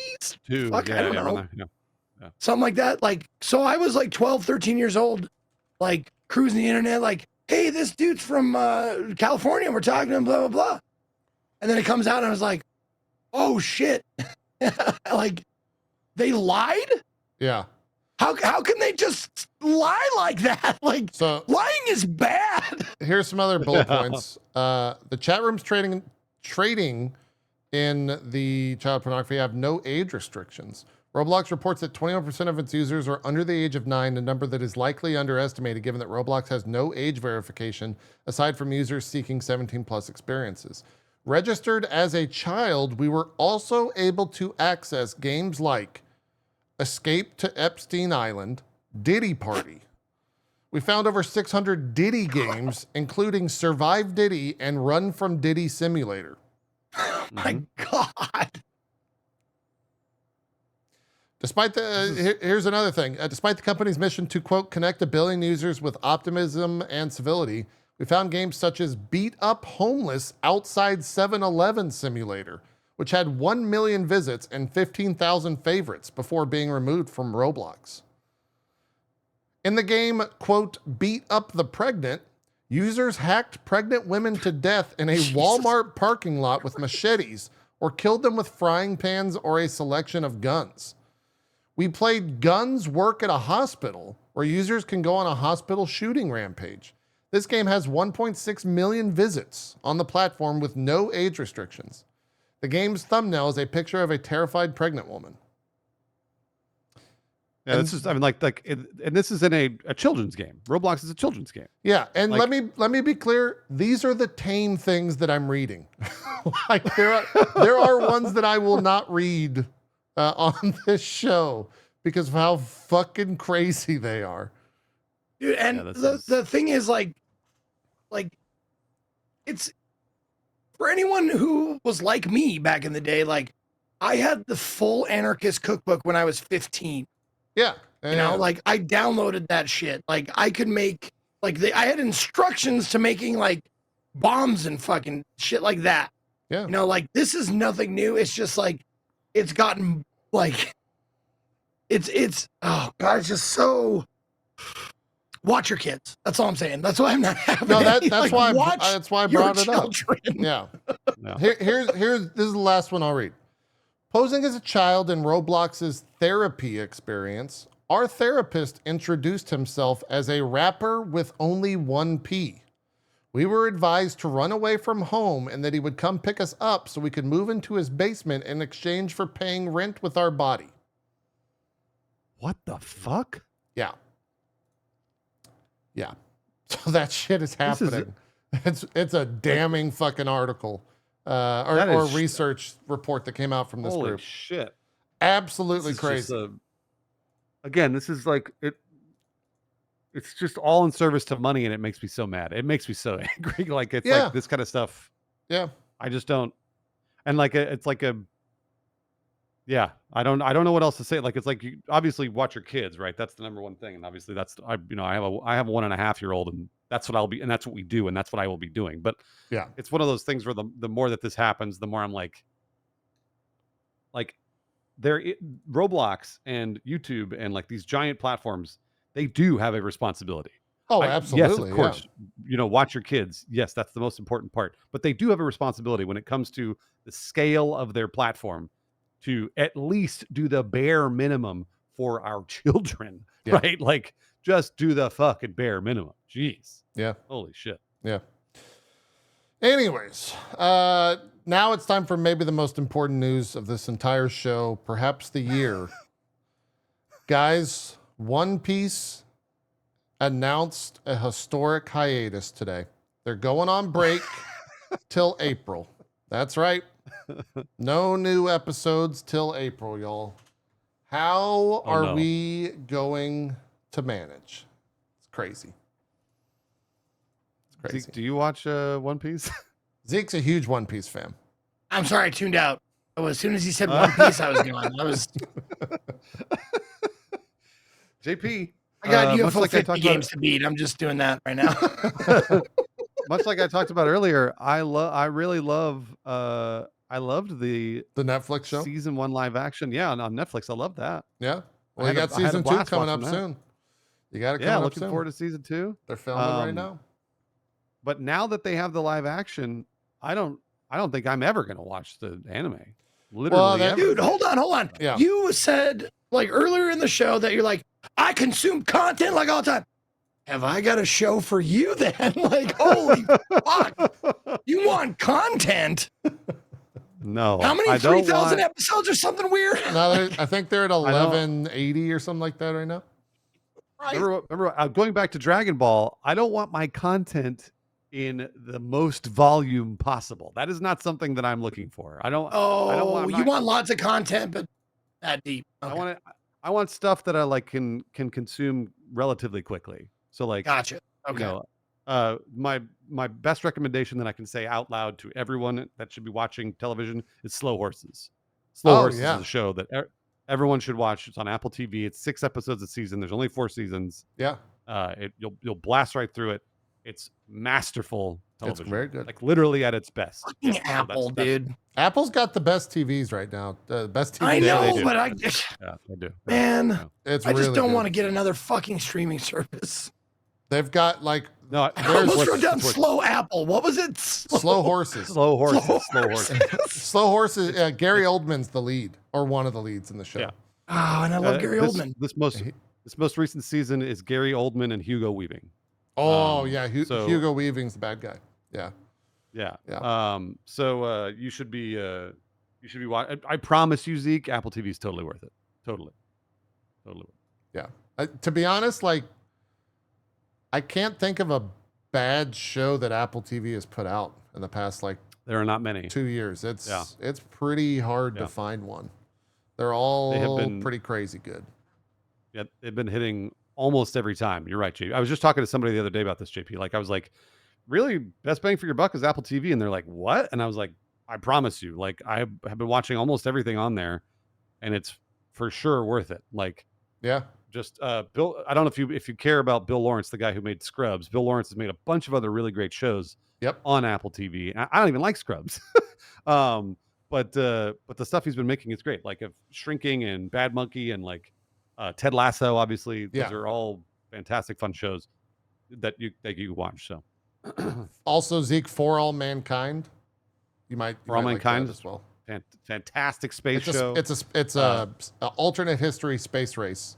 That, like, what if the space race between the U.S. and Russia never stopped? And what if like Russia landed on the moon before us? It's fucking fascinating. If you like Band of Brothers of the Pacific, Masters of the Air, was just unbelievable. One of my favorites of all time. Yeah, really good. Yeah, it's really good. Anyways, let's talk about games that we have been playing this past week, because some games did come out. Zeke, what was that laugh? What are you laughing at? What are you doing? No, it's like we got an hour left. I suppose we'll talk about video games. I mean, we spent an hour on video game news. We did. It's fine. No, I know. No, I'm kidding. I'm joking. Yeah. I guess we can all start with Metaphor, because we all have played it. I think both of you did sponsored streams for it. Zeke, I think you played a little bit more after the sponsored stream. I'm about 13 hours in myself. Oh, wow. It's great. Like, I can't really say anything else that hasn't been said. It's a really good fucking game. It's basically, the Persona framework in a fantasy world that has a lot to do with, like, racism and, different things happening almost in everyday life that, occur, and kind of how that would happen in a fantasy world where everything's a metaphor. And then Atlas decided that they were also going to make some fucking terrifying humans. Yeah, seriously. Yeah. So yeah, I talked about it a little bit last week already, so I can let the two of you do most of the work this week. But yeah, Zeke, you're a huge Persona fan, I would say. You've played most of the Personas except for Royale. How are you liking your time with Metaphor? Well, I played Persona 5 and 4 all the way through. 3 probably like maybe half or 3/4 through. But I mean, it looks and sounds excellent. It's definitely, like, for anybody who likes the SMT series or umbrella, like things that fall under the SMT umbrella, Shin Megami Tensei umbrella, you'll like this. It is very much the you might want to fast forward. I take a lot of time naming things. What'd you end up with? Just spoil the name. What'd you go with? Well, there's 2 names that you put in. The first one, anime what? No, the first one I put was No Mo, because of a shirt I have with Ryuji on it that says No Mo Rules. Oh. And then the main character, since it was high fantasy, I made him Serpona. And Pona spelled with a W. Okay. So every time he did something fantastic, it was Serpona. Fantastic. But yeah, I really enjoyed it. The only thing that I wish that I could play this and have it be good business sense for me to keep playing it. It's just yep. not like I played Persona 5 for like 200 plus hours, and I had steady good numbers like the entire time. Yeah. It was a little low, but it wasn't like unmanageably low. Like this game, fucking, it's super saturated. Like if I play it, it'll be like way later on, like months down the road, Yeah. something like that. Yeah. Because I can't stream it, and it's the struggle whether like, do I want to play it on my own, or is this a game I can save for later, where the flavor is kind of like the the saturation is worn off a little bit, so I can get some audience for this. Yeah. But I wish I could, because it's fantastic. It's a great game, and I love turn-based combat. I love the way they like kind of gave you the option, gave you the opportunity to skip lower level fights by just like crushing them before you even enter the turn-based thing. Oh yeah. Which I thought was a great plan, great idea. Yeah. I'm not sure if they implemented that in any other thing. I know you can like hit them in the It was overworld, in but then it was in Strikers, I think. oh, it was okay. Yeah. No, that was forgot where a got into. huge quality of life change, like for the lower level beasts that you like are standing in your way and you have to get through them. If they are too low level in the overworld, you can just action kill them rather than turn-based kill them. Yeah. Because that definitely gets tedious after a while. Well, and it's also great if you, depending on, so you can choose class. There's 40 classes basically, and every class has a passive that comes with it. Some are like in battle, some are out of battle. If you choose the mage, for example, every time you do one of those quick battles you were just mentioning, Zeke, you get like 2 or 3 MP back for the entire party. Yeah. Yep. Or if you choose merchant, you get gold every time you do one of those. So Oh shit, I didn't know that. Wow. I got out of the first dungeon yesterday and I had 180,000 gold. Wow. Because I was a little over leveled. I didn't have to do 90% of the fights in the dungeon. I was just walking around hitting everything multiple fucking times, grinding the passives, getting all the fucking gold. It was fantastic. I love and then I did it all in one day because I needed MP. So I just ran around killing monsters to get MP back to go fight the boss at the end instead of like leaving the dungeon and resetting. So I love those additions. It's really awesome. Yeah, and the good thing about that is that if you want to grind up gold, all you have to do is go into the hub place and switch over to the thing that does that for you. Right. Sure. Yeah. Yeah. So like I did a mage build, as you might imagine, as I always do, and because I like in these Persona style games, I like having the main character with all of the weakness spells that you can possibly have. Yeah. So like, yeah, I had all the fire, ice, and lightning by the end, and I was like, okay, what you're weak to? Hit you with that first, and then start whacking on you, and then like you said, like if I want to go back and do that again and gain gold, all you gotta do is change my archetype and pump it up a little bit, and then I can start getting that shit. Yeah. And one of the, I actually am okay. It's a mechanical spoiler, but it's a huge quality of life spoiler. So I'm going to say this. Do the first quest that you get to level healer up to level 10, because it allows you to change anywhere in the field what your class is, and even unlock classes from anywhere, rather than going back and having to talk to the guy. Okay. Once you do that first quest, you can change it anywhere in the field, and it's like, that's insane quality of life. So do that as quick as possible. I don't know why they don't just give you that right away. It sucks. Yeah, I don't either. It's huge quality of life. One thing I think that probably it's kind of new to me, because I have never played really the Personas up until like a year and a half ago. I started playing Persona 5. I played Persona 3. Was it Reload? Yeah. And JRPGs, especially turn-based, generally turn me off. Number one, because I'm like, not really my thing. Number two, when I try and stream them like Zeke, they never work.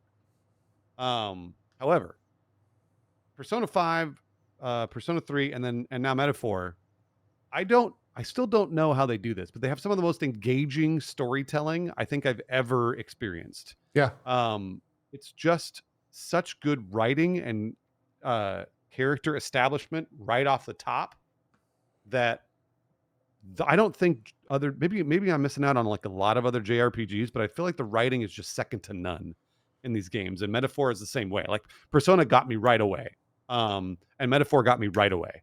And it feels very verbose. There's a lot of talking, there's a lot of people, but I feel like I'm into the story right away, and I'm so excited to even to see what is later in the game. And I never get to it because I can't stream it. Yeah. But I just love it. And I'm this is also very rare for me. If you watch my streams, you generally know I don't give two shits about writing in a video game. Generally, I'm like, usually the writing is so bad in a video game, I don't even care. It's just like, as long as the gameplay is fun, we're good. But Metaphor has it both. They have amazing writing, and they also have fantastic gameplay. Yeah. And it's just masterful. It really is. Huge thing for me personally. Immediately when I saw this character that's on the screen right now, Yeah. Gallica, Yeah.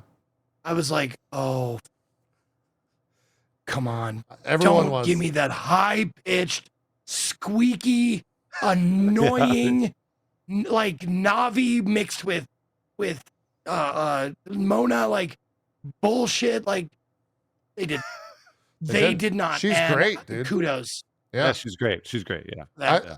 They're so She has far a normal voice, Yeah. not this high-pitched, squeaky bullshit.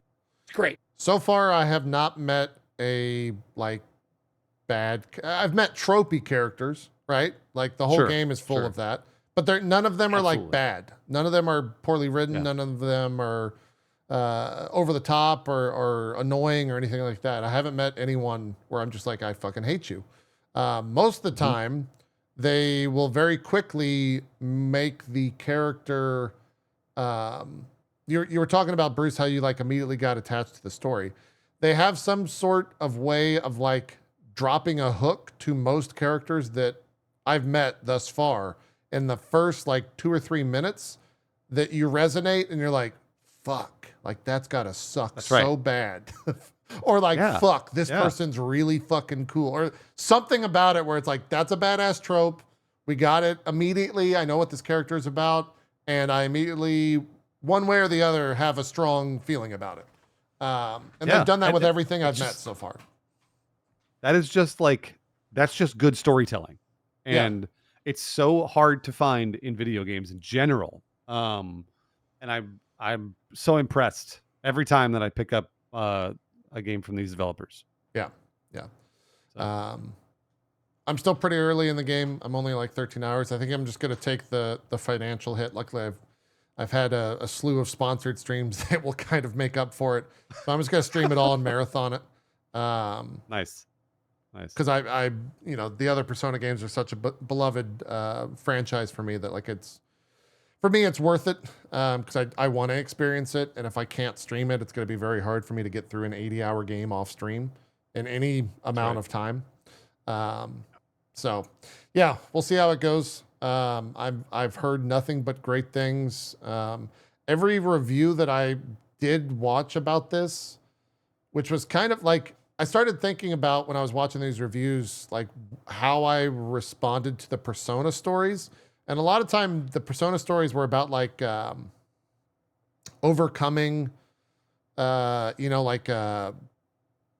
evil of something almost every single time. And then kind of like the penultimate evil, then the final evil, whatever that is, free will or however you want to do it. This one apparently just has like a strong sense of hope is what everyone's saying in a time where like I think a lot of people are looking for that, so it really resonated with them. So I'm curious to see when that actually like starts to take shape, because I finished the first dungeon last night and it was very much a like hoorah fuck evil type thing.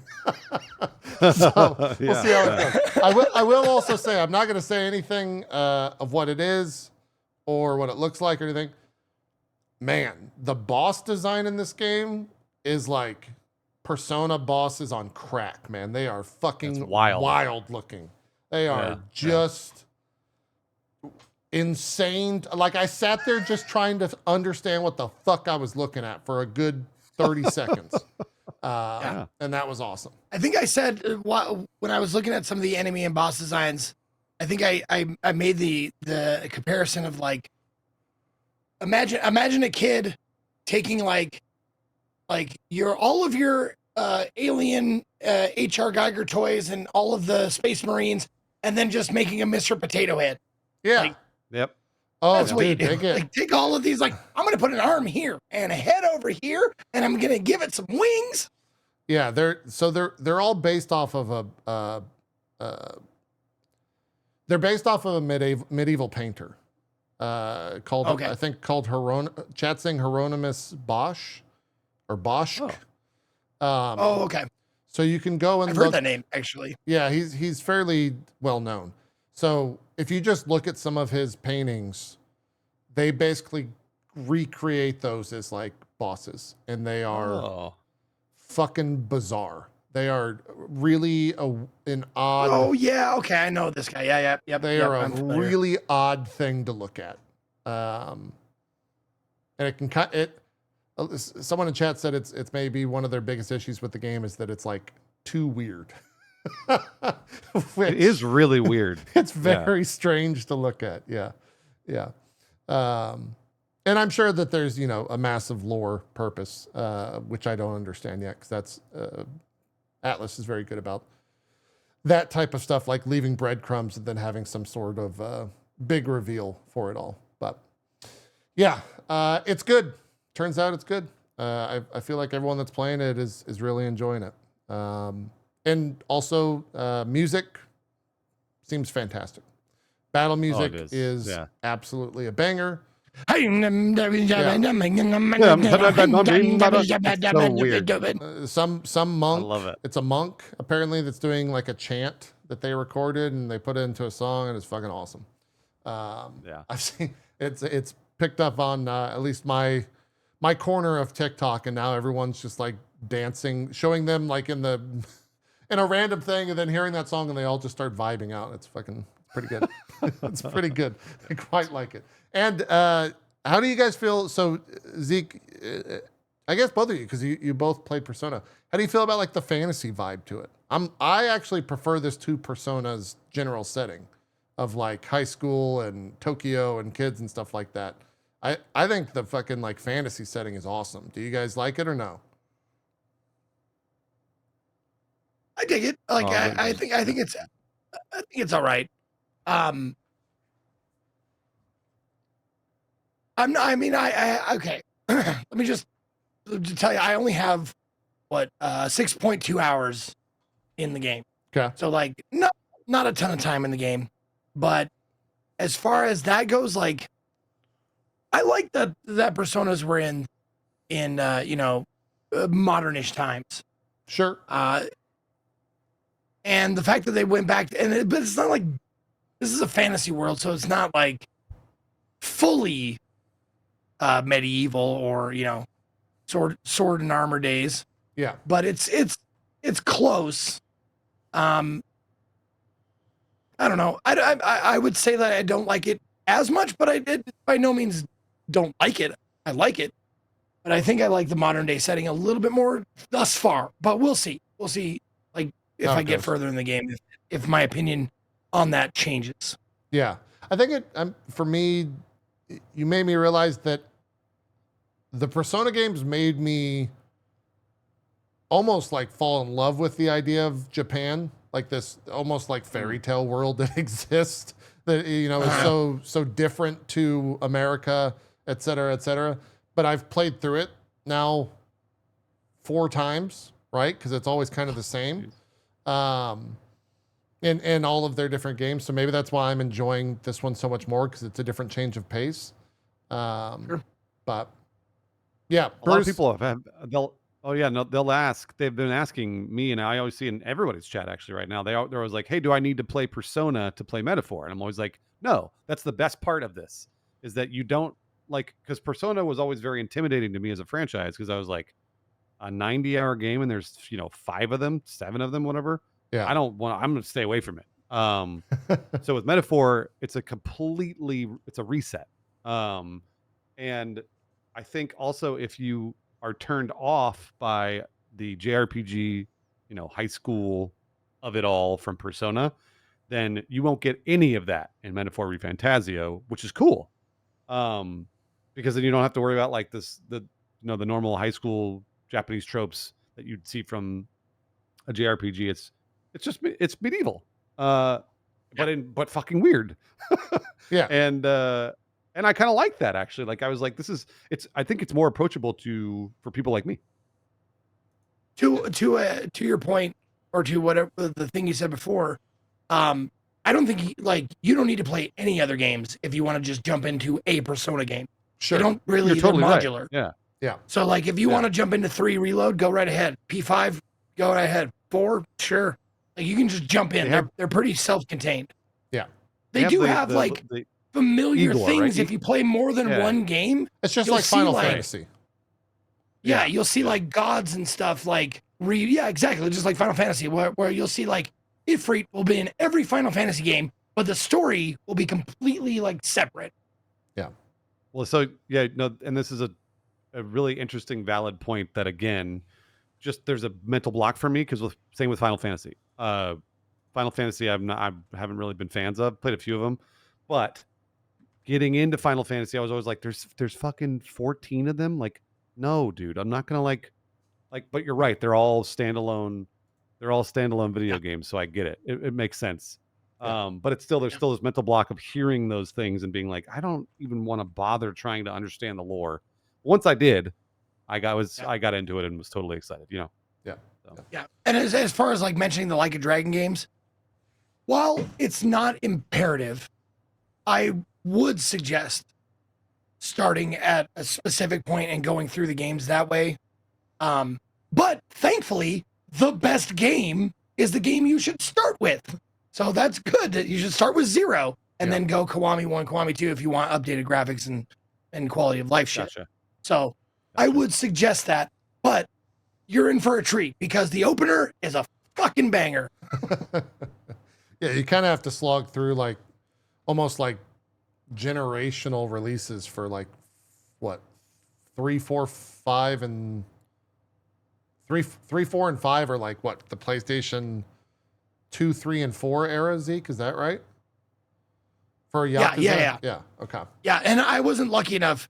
Like I was lucky enough to play Kiwami.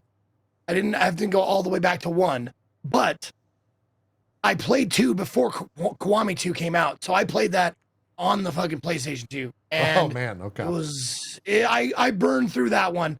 I usually do a little bit of side stuff. Like usually when I complete Like a Dragon games, it says like out of 100% of shit you could do, you did like between 30 and 35%. Something like that. This one I did like 12 or something like that because I was just like burning through as fast as possible because I didn't have the luxury of playing Kiwami. Yeah. But I will say like it after 0, it's good, less good, a little bit less good, and then it gets better. So it's like a dip, it's like 0 and then 2, 1, 2, 3, 4, 5, 6, and then it gets really, really good. But they're all good. Okay. It's like I'm only comparing them to the other games. Got it. Like my favorite is probably a lot of people's least favorite. Like the one that made me just sob in the opening like few hours of it was 3, I believe. Okay. Yeah. Cool. I'll keep. I'm sure I'll have some more thoughts on Metaphor as I get further into it. I know of characters that exist that I really am excited to meet because people are going crazy on the internet for them. They seem to be like fan favorite characters that I haven't met yet. So I'm very eager to do that. And I'll report back next week. So I think it gets a thumbs up from all of us though. And I think it's like behind Astrobot, I think it's the best reviewed game of the year critically. So yeah, I was just going to look again. Somebody was saying that it was tied with, or as close to tied with Astrobot. So check. Which makes sense. I mean, Atlas never, at least recently, they don't really miss. Persona 5 Royale was like one of the best reviewed games of all time. So, and is also a beautiful game. Bruce, let's talk a little bit about Silent Hill 2. The two of us have not touched it yet, and I would say Zeke, have you actually played Silent Hill? I've never ventured into it. You know, that's funny that you say that, because I am not sure. I know I played at least one, if not two of them, but I am not sure. Okay. I will look it up. See All if right. I played. Because they're weird. They're not like. Sometimes they jump back into the like characters, you know, and sometimes they do like a little modular thing, right? Yeah. Well, like Silent Hill 4, The Room or whatever, I think is fairly self-contained. But, anyways, this is the remake of Silent Hill 2. Bruce, how is it? And again, this is so I have literally no preconceptions about Silent Hill because I've never played any Silent Hill games. Okay. Did you understand the story going into this at least? Because it is kind of a little bit of a continuation, somewhat. I mean, Silent Hill 2, the remake. I never played the original, but the remake does a good job of just establishing. It's literally just a guy who's looking for his wife. That's it. Okay. And you kind of don't really even need anything that leads you into it. Okay. It's just a guy who like shows up to this scary town and it's filled with fog and everyone's like, and he's just like, I'm looking for my wife. And the people he meets along the way, is only a few of them, are all very weird. The entire thing is weird. Okay. And clearly there's something not right. I've only played like 6 or 7 hours of it. And I've not read ahead. I don't know what the plot is. I don't want to know. Okay, I won't spoil anything then.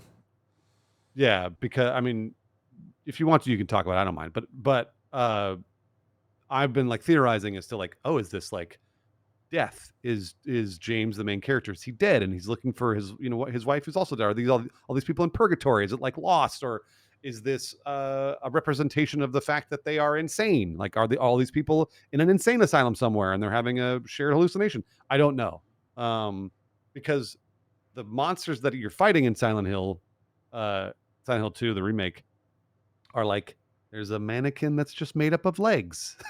There's like these weird sexy zombies that have thongs on and are wearing high heels. There's Pyramid Head, which I have no idea what Pyramid Head represents. Yeah. Right. I have no clue. And I really, now my interest is so piqued with this remake. Not only is the remake awesome and like so like gameplay's fucking rad, and like I'm having a blast even solving the puzzles, which is something for me usually. But the story has me engaged too. So like I have been eating good and on story games recently because of Metaphor and now this. And the ambiance, you're looking at my gameplay, like the ambiance is just next level. Like the shit that you're walking into, like the horrible that you play the first 3 or 4 hours of this game is in an apartment building, and the apartment building is just like, it feels like hell. It just feels like it's like really claustrophobic and nightmarish, and there's just like disgusting shit all over the walls and you don't know why. And so it's like, it's really, really cool. I have been having a blast learning about Silent Hill. So now I kind of don't want to read ahead. Like I said, you could feel free to talk about it if you want. I don't. No, mind. there's no need. Not a big deal, but we don't need to dive into the story. The game's been out for so long at this point. The original game, I should say. But it's just really second to none. It's an amazing video game. The voice acting's fantastic. The writing seems like, I don't know the result of the story, so maybe I will feel differently once it's finished. But so far my interest is peaked, and the mystery is something that I'm like, I want to find out more about it. So yeah, how's the spook factor of it for you? Oh, fantastic. Yeah. It's there's some good jump scares, and like you get jump scared by enemies a lot. They like a lot of their enemies hilariously will do this thing where, like, again, they're only legs, so their little legs will like run away. So your flashlight will kind of whiz by like, much to what Zeke was talking about earlier, whiz by just a doorway, and you see legs run by, and you're like, what the fuck? And then they'll go and hide behind a post or a doorway, and as you're walking through the level, they're just there to jump scare you and then attack you. And that's pretty cool. It's pretty awesome. So when it jump scares you, you really do get scared. It's a great way of making you're already sort of off balance and everything feels creepy and weird, but then you get the jump scare. Yeah. And it's been great.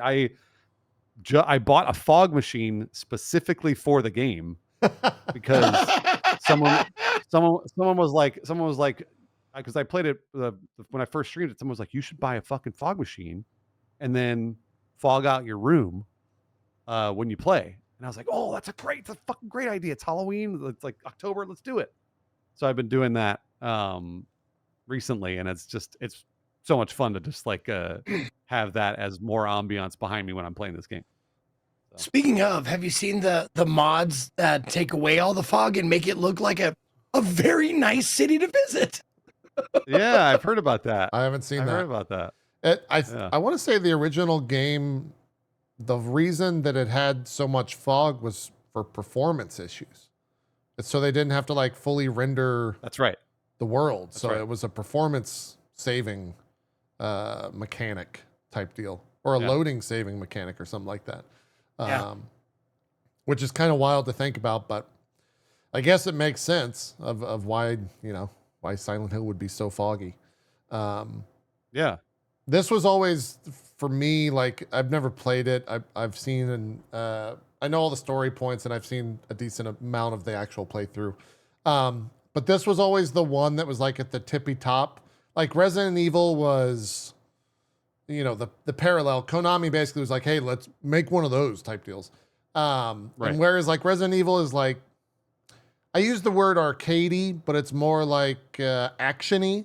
This is like actual horror, like terrifying type shit. It totally is. So I steered clear of it. It was always that like, you don't want to play Silent Hill 2 because it's actual really fucking terrifying.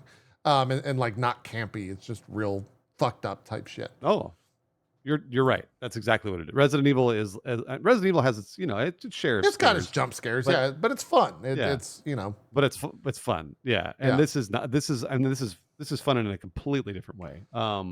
It's perfect for October and Halloween. It's just absolutely perfect for it. Yeah. So. Oh, I see your fog machine going now in the video.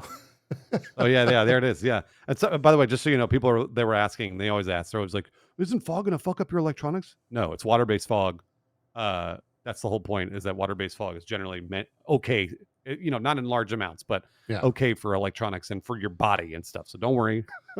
It did set off my smoke alarm.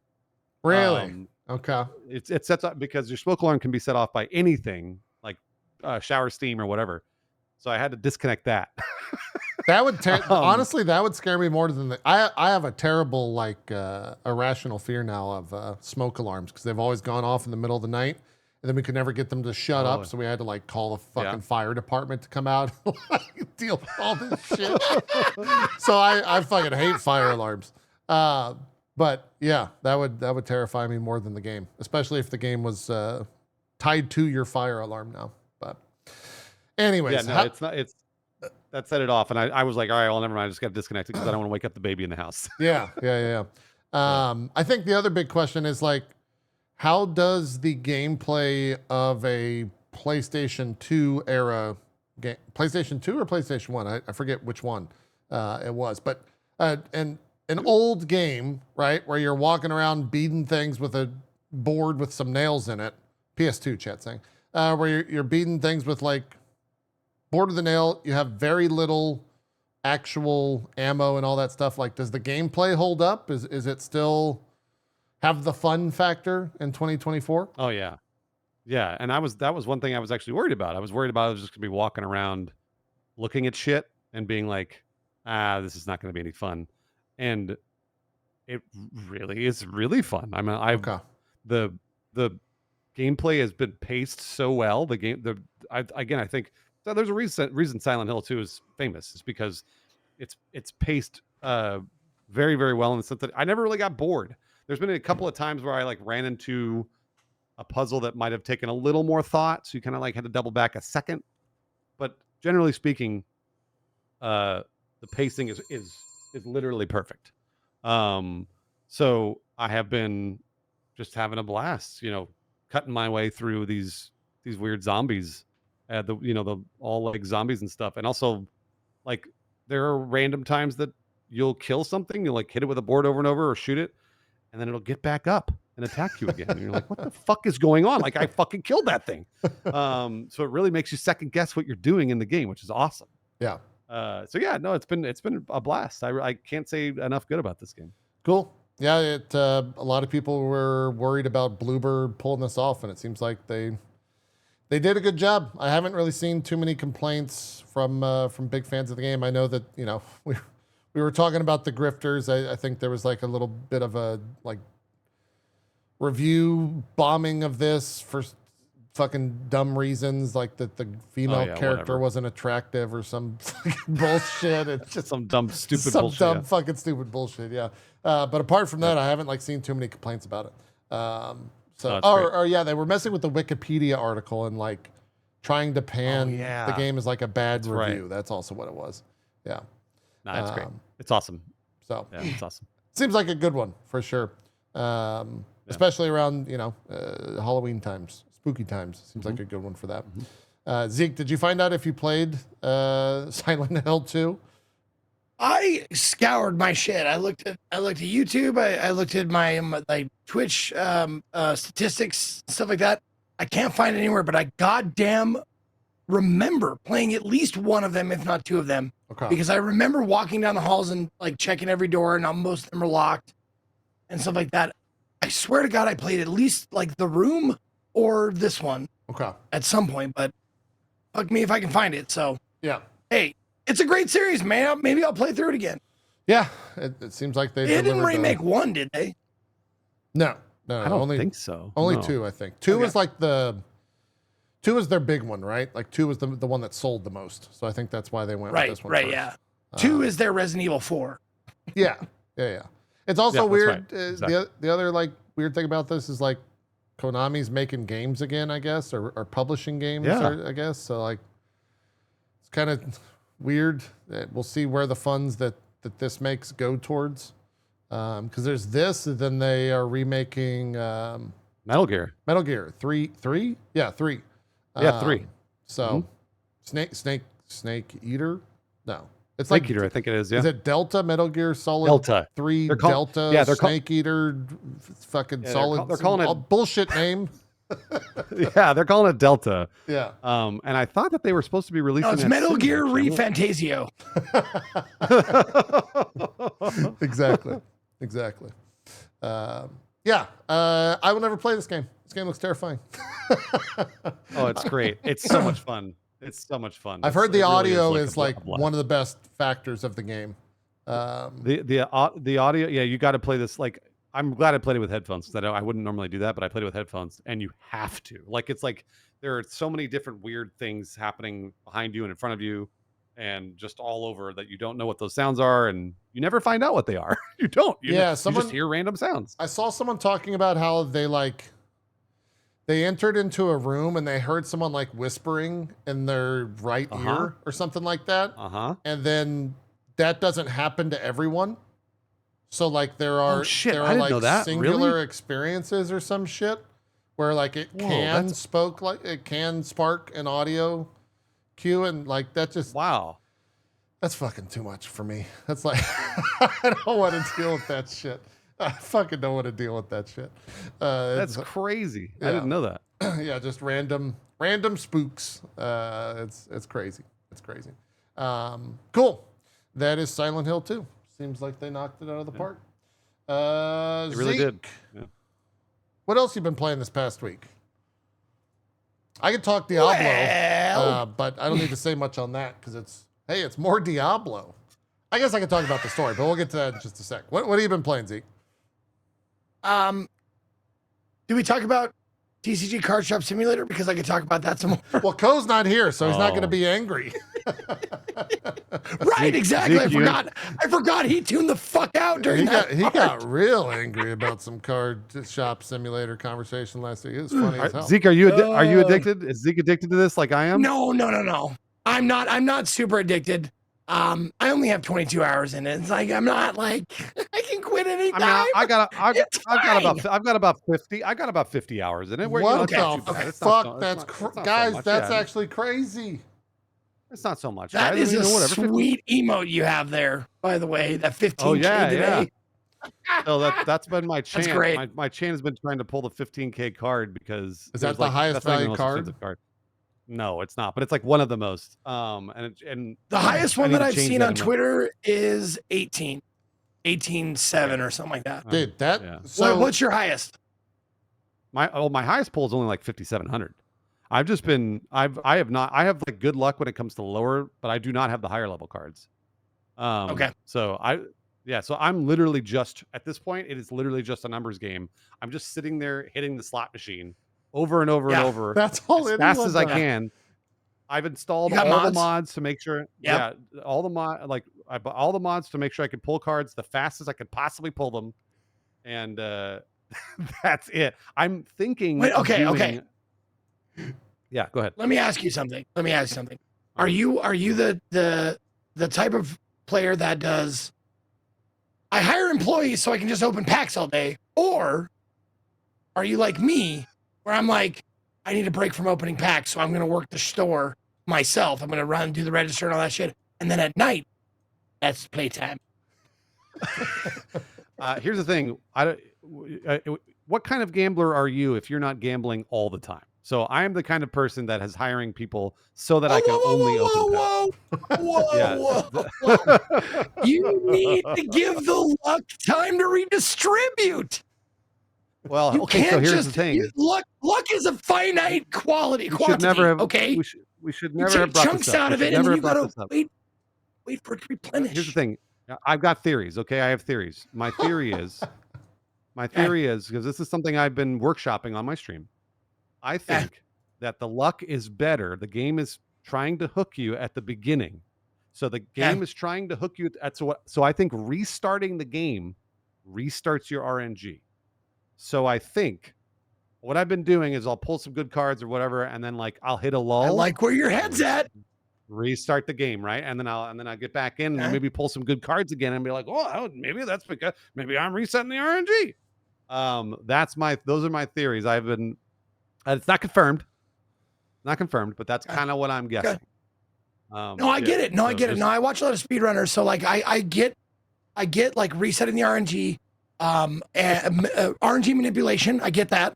I also get the seed. If it's a seed, it's kind of system you might have the wrong seed. You might have the shit seed where you're pulling dime cards every time. I get that. I absolutely get that. However, I will say that maybe you're on the right seed. You're just not opening enough.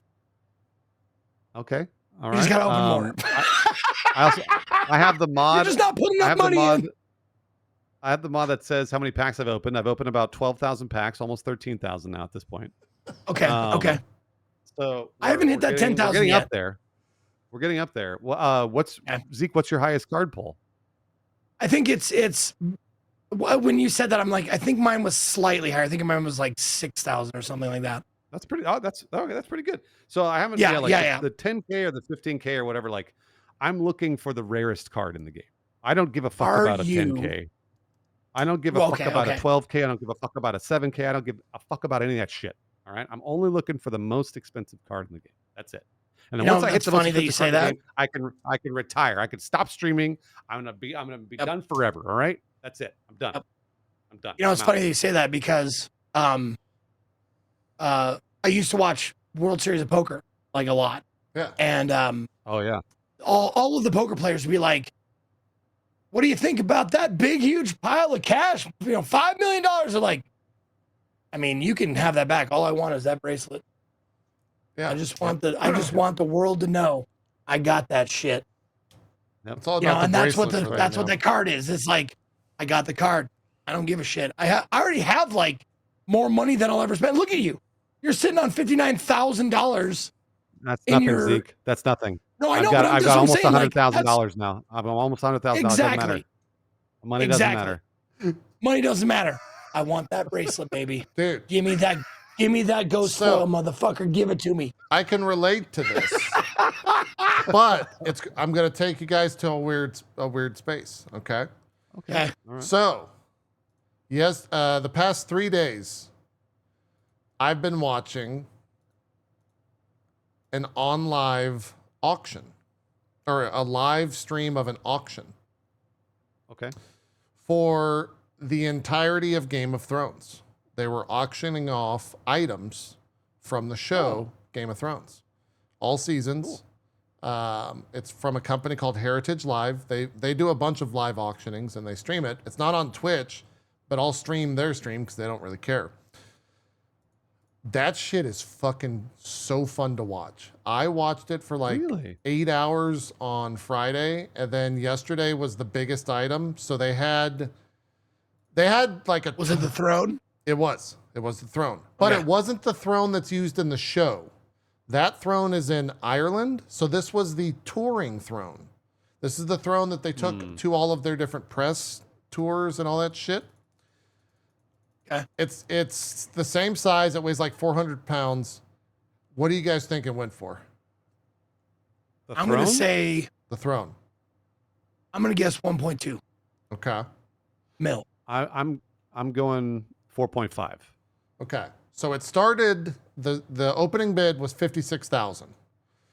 And over the course of, I think it was like maybe a 10-minute back and forth, it ended at 1.5.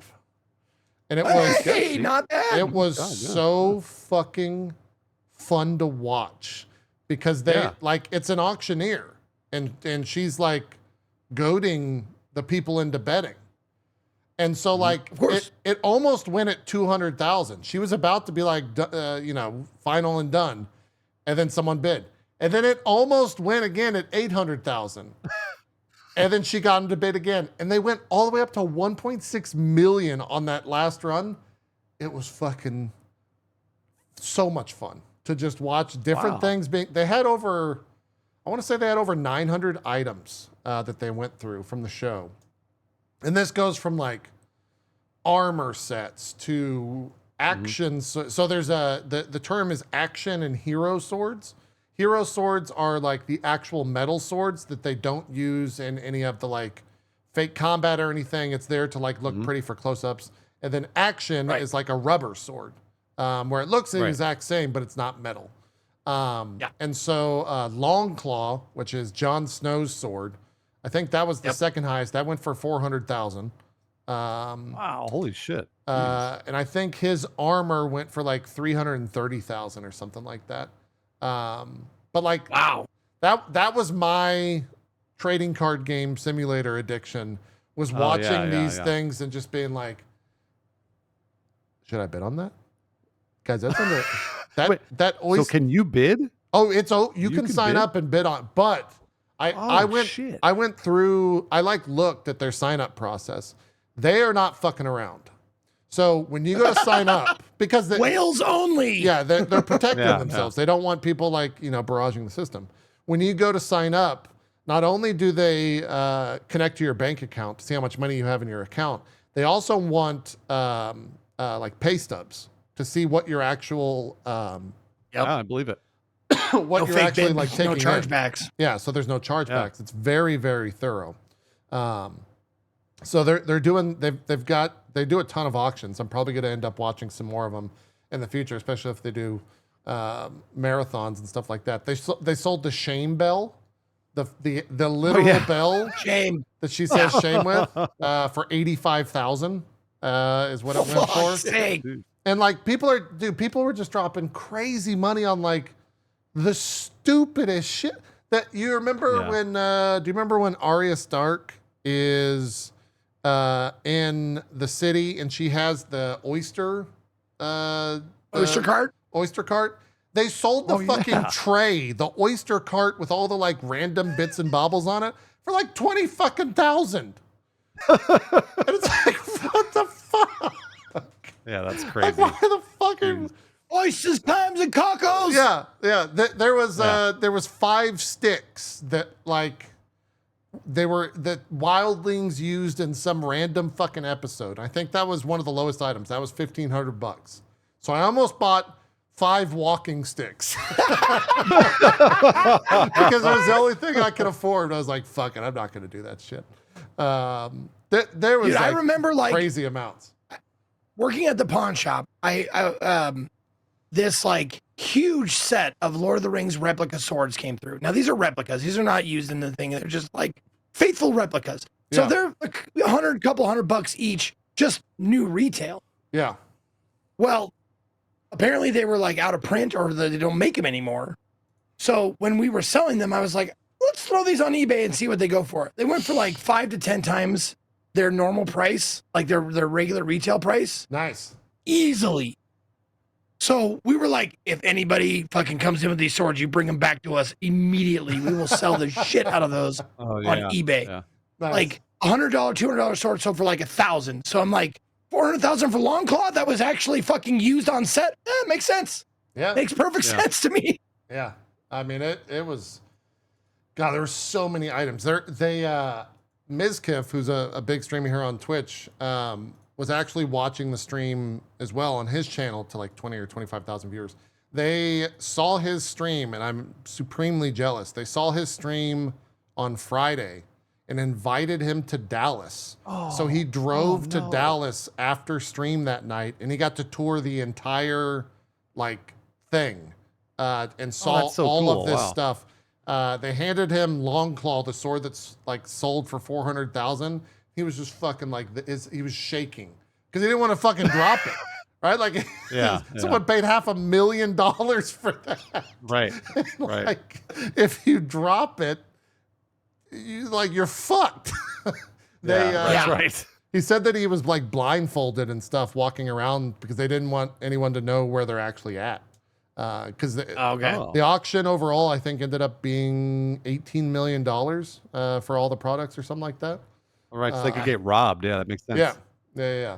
So it's pretty crazy. It's a pretty cool thing that I didn't know was like. I've watched like the Mikamoto show before because that's been on like national television. My dad watches a lot of that, so I've seen like car auctions and stuff, that go for multiple millions of dollars. But I've never seen like a geek auctioneer type deal. It was pretty cool to watch. That's rad. Yeah, I that's watched super cool. there's a Netflix series. It's something gold. It has gold in the title or something, and it's about like this guy who runs this auction house, like on consignment. Like people bring in their collectible items, and he does like his bread and butter is like sports memorabilia. Yeah. But he's been getting into like nerd stuff and like Pokemon cards. Oh, shit like that, like full art trainer cards and shit like that. Yeah. And like they sell for like hundreds of $1,000s and shit like that. And they had Aaron Paul on one of the shows, and he had his like Pokemon like dangle chain, like with a Pokemon card in it, like with a big gold dookie chain, like hanging from his neck and shit like that. Yeah. And it's utter insanity, like what some of that shit absolutely go for. Like they showed like the most valuable baseball card of all time, which is a Honus Wagner tobacco card. Yeah. And they showed the most valuable one in the best condition anyone's ever seen. And it was millions of dollars for that one little piece of fucking, Cardboard. paper and cardboard, whatever. Yeah. And it's just insane, dude. Yeah. That stuff is fascinating. I wonder if that stuff could ever exist on Twitch. Because it like The Golden Touch, that's what it's called. The Golden Touch. Thank you. That's on Netflix, the documentary? Yeah, it's on Netflix. Yeah. Okay. Yeah. I just wonder if that auction stuff could ever exist on a place like Twitch. Not the actual bidding, but just them streaming it. It feel like why not? It would get a huge like people watching yesterday were like, this is so fucking I'd stupid. fucking watch it. And then like an hour later they're like, oh my God, someone let that go for $40,000. And I was like, Right. Yeah, it's crazy. Yeah. Well, dude, Well, it's and like- like that's the shit about like the Golden Touch show that I was talking about. It's like they spend way too much time talking about their business. I'm like, get to the fucking auction. That's the fun part. Right, yeah. So like if they just did that, I would be watching all the time. It was back to back, not like they never stopped Yeah. the auctions on the stream. It was, and they swap out the auctioneers. I think they had like 3 different people. It was awesome. I had a fucking blast watching it. If they ever do like anything Marvel related, I'll actually like sign up for an account and try to bid on that stuff. But I'm sure it would go, that stuff would go crazy. Like if Game of Thrones is going for as much as it was, like if they do seen tested Marvel memorabilia, oh, there's no fucking way. Okay. Good. This is a good hypothetical question for you, JP. Yeah. What would be the Game of Thrones throne of the Marvel universe? So someone asked that yesterday. We settled on the Thanos gauntlet. The actual Thanos Infinity gauntlet that yep. Thanos has. Now, was that real? The one that I have, or the one that is it all? Because it, when Thanos is wearing it, it's all CGI. But like, is there a real one? I think that there is a real gauntlet. Yes, I think that there is a real gauntlet. Like, cause it'd be weird to say like it's a movie used gauntlet when like the only people that wore it were it was all CGI. Yeah, I'm pretty sure there was an in-camera Thanos gauntlet. The thing is, though, is that like Disney will never sell that stuff because they have parks across the world that they can display it in. Right. Yeah. So like, there's no Game of Thrones amusement park, right? So I guess they don't care where this stuff goes. Disney will you'll never get the like Captain America's broken shield from Endgame. That'll never be for sale. Oh my God, I can't believe you said that, because that was I went through the list of like things and I was like, the gauntlet, I'm like, the gauntlet's the first thing that came to my mind. I was like, it's mostly CGI. I'm not sure if there's actually a real one. And then I was like, oh, what about Captain America's broken shield? Okay, yeah, and you can actually buy replicas of that for like a couple $100 that are pretty, they're 1-to-1. But it's not the same one that like Chris Evans used and blah blah blah blah. That stuff would go crazy. You know what piece of movement memorabilia I want? What's that? I want the fucking orc helmet that broke Aragorn's foot. Oh, yeah. I saw that they sold Aragorn's sword, which was the one that they used in the is that Sting? I have to show you Sting. Yeah, everybody. Sting. I just watched Lord of the Rings. Yeah, I just watched Lord of the Rings last weekend. Sorry, go ahead. I don't want to interrupt. No. They sold Aragorn's sword in 2020. I think it was 2022, and it sold for about $400,000. And it was the screen tested hero sword that he used. Oh, that's so cool. And it was I think it was the one that was put back together. Yeah. The one that he has in Return of the King and Anduril. Yeah. Arsil. Anduril. Yeah. Right. Yeah. That stuff would be fucking. If you had like the screen Sting or like Gandalf's staff, dude. I was just gonna say that. Like, my holy grail of collectibles would definitely be Gandalf's staff. Like, no question. You can keep all your swords and shit. Give me the wizard staff. Give me the walking stick, and not Gandalf the White. Yeah. Give me the other one. So what about the ring? Because there was like a handful of actual rings, but there was like, and they're really big. They're really big too. Yeah. They made like a big ring props. for the up close. Yeah. Yeah. I know that Post Malone bought the Magic the Gathering, the One Ring, for $2 million in a private sale, like earlier this year, or last year, or something like that, when that was on sale. Wow. Yeah. Anyways, that stuff is fascinating.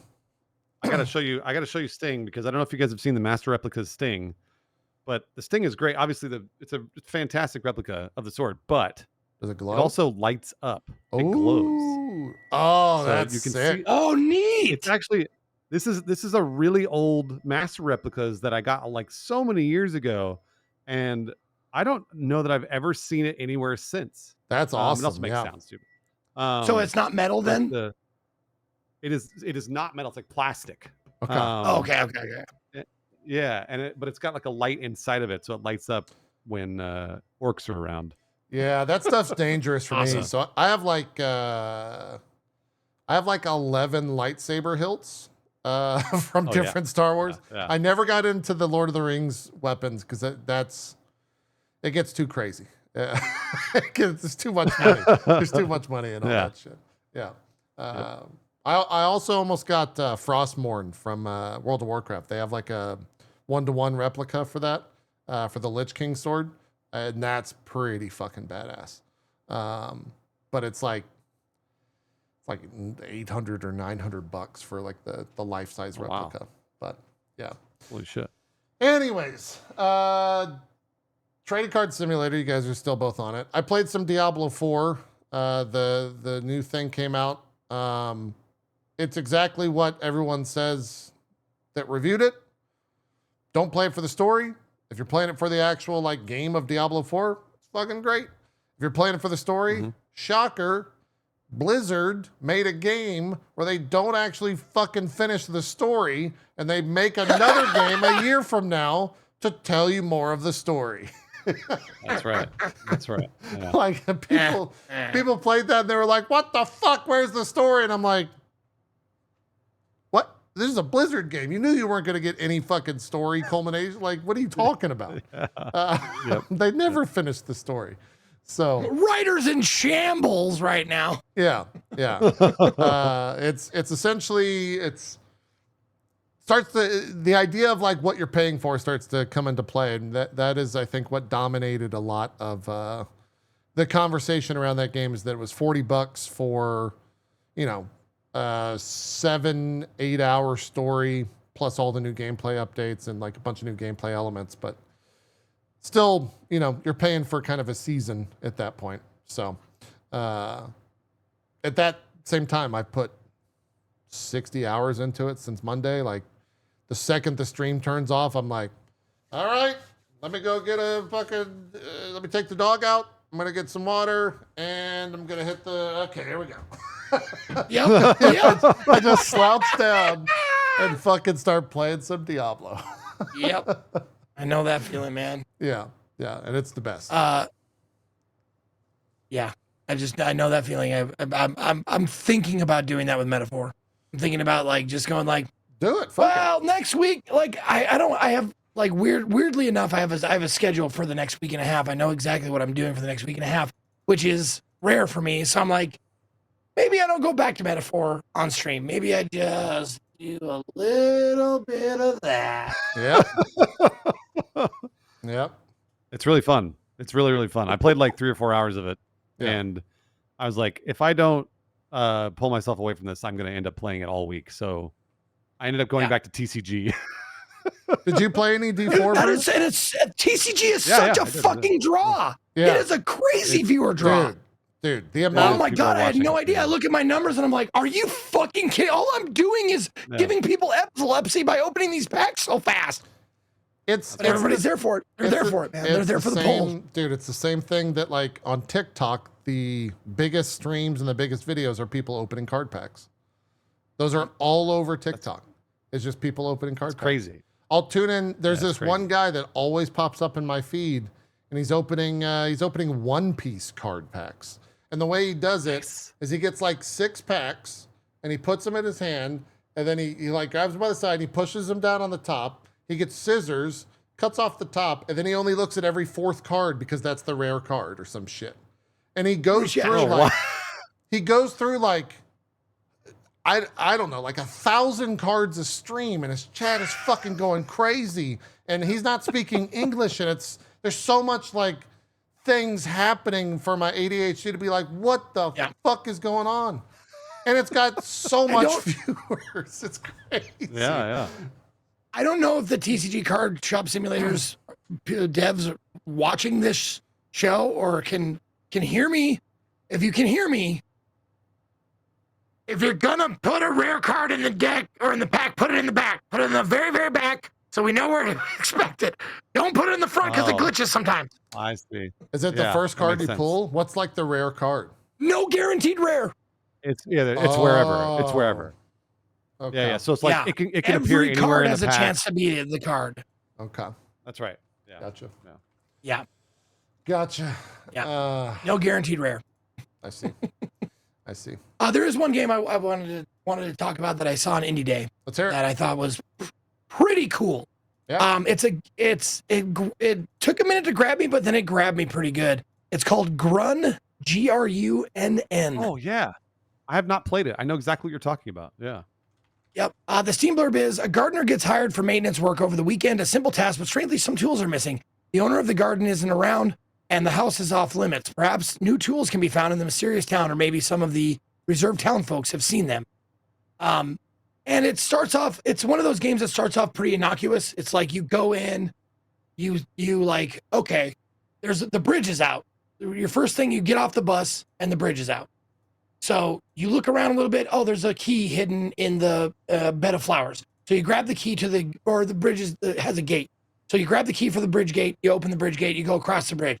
Then the bridge plank breaks behind you, so you can't go back that way. So you're like, okay.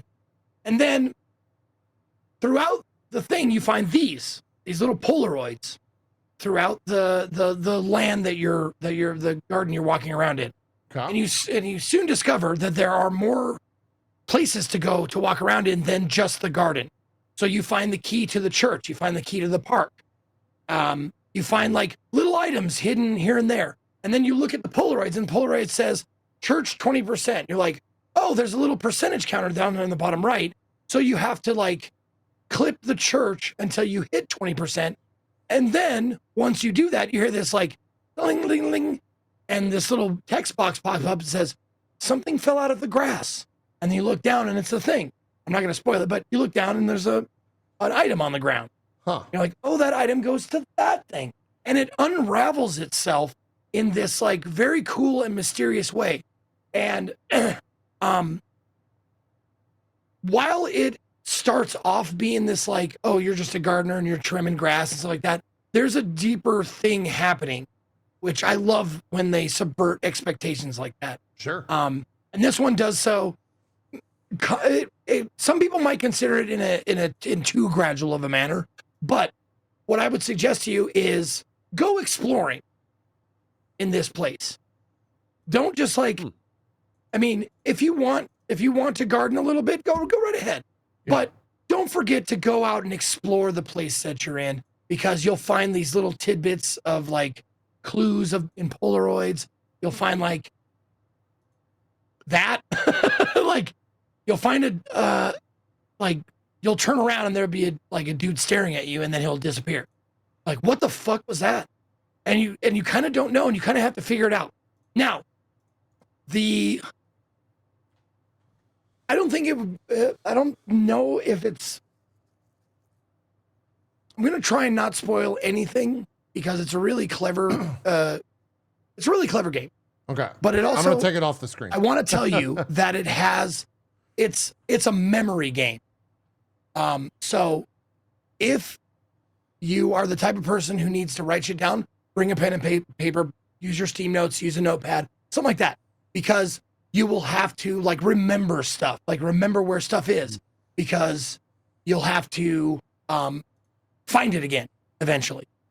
So it's very much like, okay, like a rogue like, not a light, rogue like, meaning it's only your memory, only the stuff that you learn personally that will help you proceed. So it's like, okay, I'm starting again. I know where the shears are. I know where the hammer is. I know where the trowel is. Okay, I'm going to start from there. I'm going to go get the hammer, the shears, and the trowel. Go exploring a little bit more. Start over. Okay, I know where this is, and 2 more things.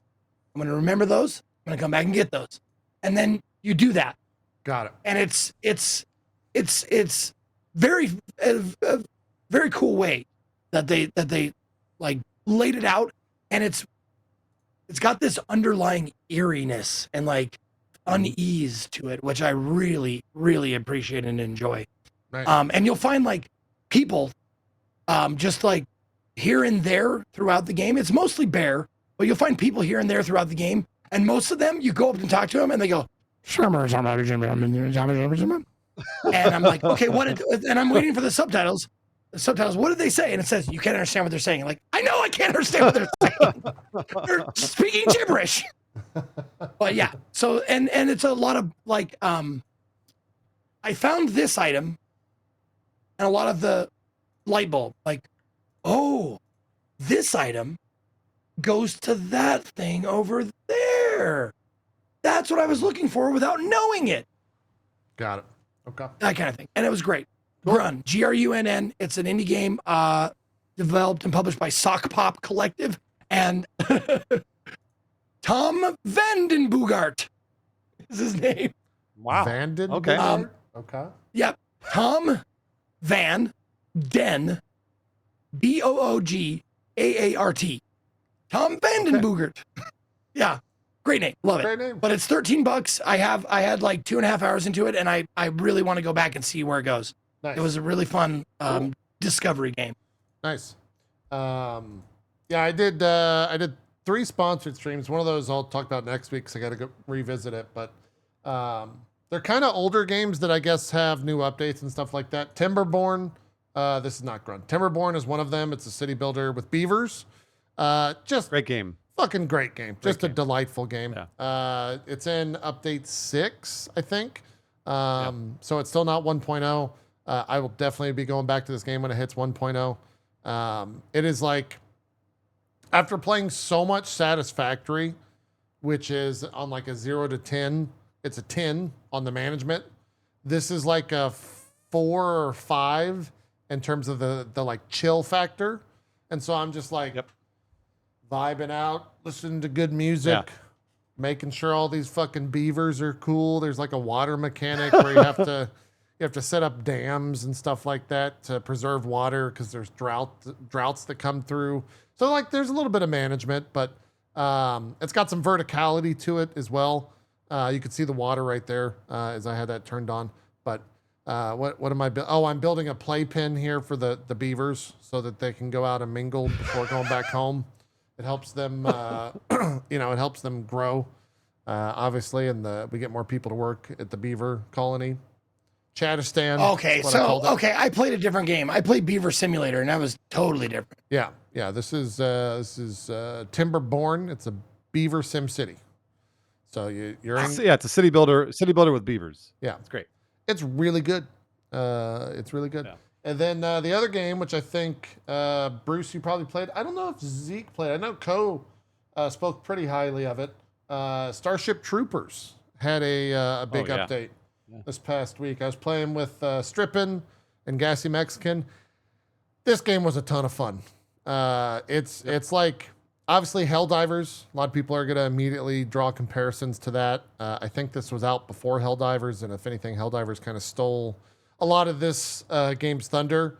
But if you're wanting, it's very different from Helldivers. Helldivers is much more like walk around a map and complete objectives. This is like, well, it has some of that. It's more like hunker down in this base and survive this onslaught of fucking just hordes and hordes of fucking enemies that will come at you. So much so that as the bodies pile up, they start forming new terrain. And then the enemies can use that as terrain to get up to you. So you have to go and like melee the old bugs' bodies. That's cool. To get them the fuck out so that you don't get overwhelmed. I can go towards the end here. So you can see like how this one, you basically have to like go and set up a thing. There's a lot of building mechanics in this. You go and like set up a mining thing over here and you drill stuff, and then you have to escort it back to your base. All the while they're constantly like attacking you. It's a lot of fun. It's like 12 or 16 people in a lobby? I think that's the coolest part is I think it's 16 people can play in a lobby. 16 people. Okay, yeah. Awesome. It's awesome. It's chaotic. It's got all the Starship Trooper body like memes that you would want.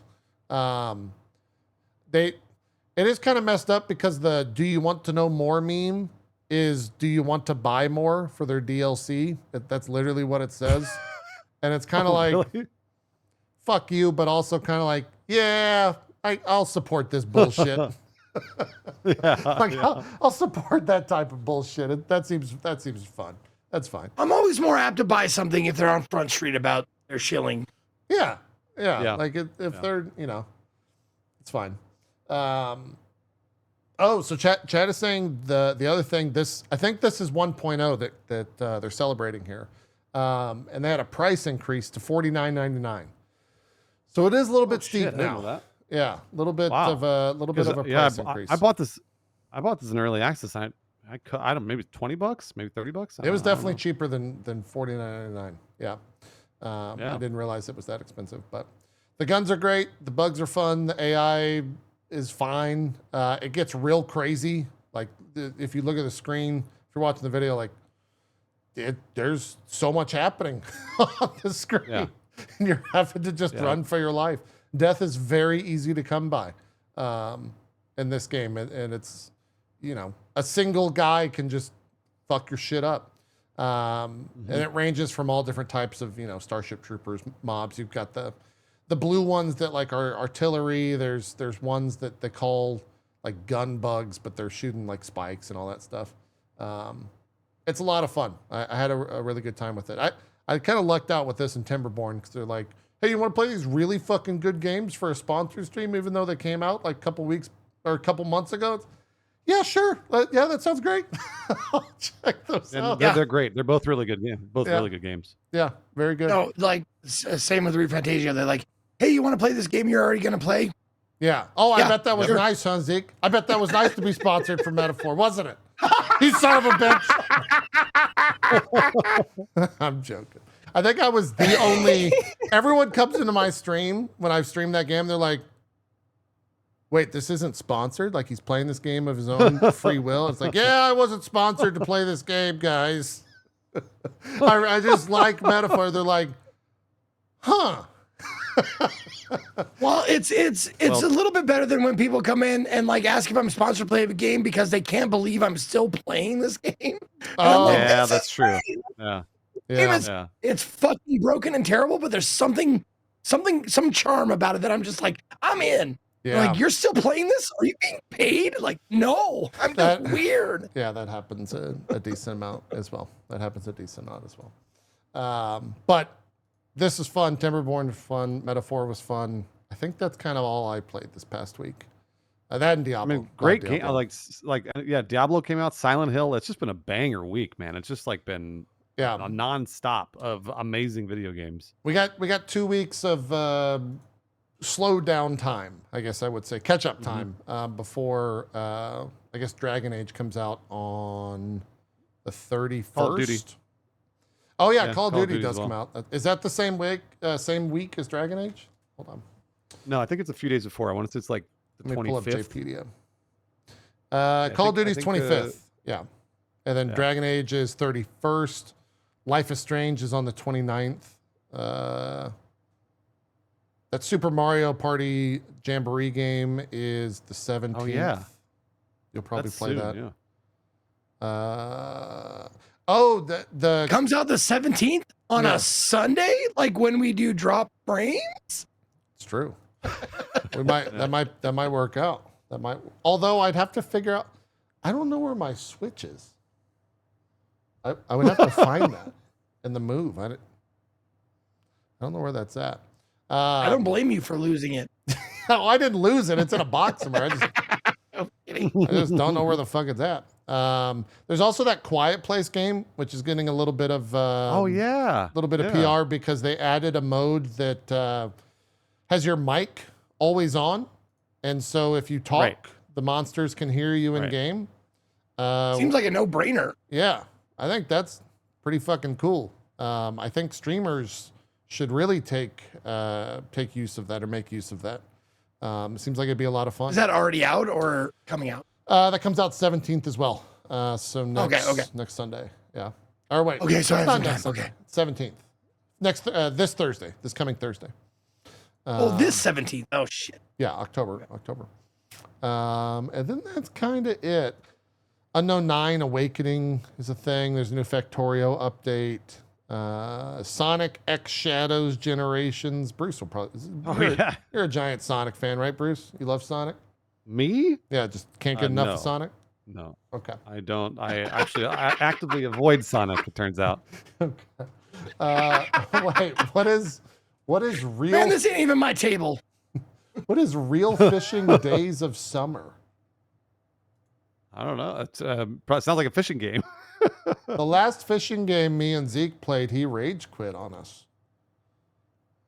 Because you guys were getting all the fucking fish. I was fishing in the same exact spots, and you guys were getting fish, and I was getting 0 fish. And also was, you know what? Nope. That shit was funny. No, it's my weekend is starting. I'm not going to start off on a bad foot because you said something dumb. That was funny. My biggest excitement this next week is this right here, boys. It's finally arriving. A statue I've been waiting many months for is finally going to be here. The 2B Near Automata Master Line statue. Oh my God, Chad, it's fucking finally here. It's so crazy. Oh, I thought you were talking about the dude in the jacket. No, I'm not getting the dude in the jacket. I'm getting this right here. I'm getting 2B. It's an arranged marriage. JP's got an arranged marriage with that guy in the jacket. Yeah. So. I'm going to have Max carry this thing. It's 81 pounds in the box. It's fucking huge. What? Yeah. Holy shit. I'm excited for it. It's going to be here later this week. Finally, after ordering it like fucking a year ago or some shit like that. Anyways, we're a little bit over, but it's fine. Did my mouse just die? Wow. We can't do shoutouts, guys. My mouse is dead. That's what happens when you use wireless mouse. Hold on. Let me You need to plug get it one of in. those mouse pads that charges your mouse No, while you're using I it. just need to make sure that I plug it in. We're back. Well, We're that good. too. Of course. Yes, Zeke, what do you got going on? Where can people check you out? Yo, thank you, Bruce, for joining us. Bruce Greene, I appreciate you. Always a fun time talking games with you. Also, JP for being my co-host every week. My name is Ezekiel III. You can find me at or slash Ezekiel_III on Twitch, Twitter, and YouTube, and Ezekiel the Third, all spelled out, on Instagram and TikTok. If you want to know what I'm doing, I broadcast usually every day except Mondays, so tomorrow's my day off, and I gotta fix a fucking sink again. Sucks. Anyways, I broadcast it at 1 p.m. Eastern, Monday through Sunday. So if you want to come check me out, I will be doing Steam Next Fest all week. All 5 days of my work week is going to be demos. Nice. It's going to be Steam demos all day. And it's going to be, so if you want to suggest demo games to me, I have a Discord channel for that, Zeke, discord.gg/Zeke, and look for the heading demo suggestions under the game suggestions tab. Put them there, and I'll be downloading a buttload of them. We'll probably pay like literally scores of demos all this week, and it'll be my choice, then your choice. I'll have like a nice poll every day for you to vote on, and I'll pick one, then you pick the next, so on and so forth for the entire week. So that's going to be fun. Thank you guys for watching. See you next time. I know what we're talking about next week. Make sure you write down your favorite one, Zeke, because I'll be asking you in about 7 days, 6 days, 21 hours. Also, what's wrong with the sink? What do you got to fix on the sink? What's going on? The sink was glued to the marble, and it just what the fuck? Oh shit! Fell oh out. My gosh! Jesus. At the bottom, it just the glue like wore out or wore down or something like that. Apparently, it was good for 10 years, and then it just went. Poof. So I gotta figure out how to re-glue it or get a new sink or something. So the sink sank. It sunk. What the fuck? I didn't know that was a thing that could happen. What the hell? No, first my faucet broke, so no shit. I replaced the faucet. I got a nice new faucet. Oh, did you get to the Home one Depot? I installed it myself. What'd you get? No, we didn't get that one, but we got a decent one. Okay. And not one day after I had the new faucet installed, I was feeling like Tim the fucking Tool Man. Oh, got the new faucet installed. It got good water pressure, runs hot, cold, shit, yeah. blah, blah, blah. And then right. I wake up and my wife is standing there in the doorway, and I'm like, what? And she's like, the sink fell out. I'm like, excuse me? And I went and looked at it, and yep, what? The actual sink, the part that holds the water dishes, all that stuff just went and just unglued itself and fell down. So we haven't got to fix that somehow. So that's going to be great. You might have to call I don't even know how you fix. Okay. Good luck with No, that. I'm going to have to probably call a handyman or something. Yeah, that might not be a one-man job. Anyways, Bruce, what do you got going on? I don't know why my voice cracked when I said your name. You said Bruce. Bruce. Hey, if you want to watch me, I stream every single day, literally every day, and I'm sometimes twice a day on Twitch.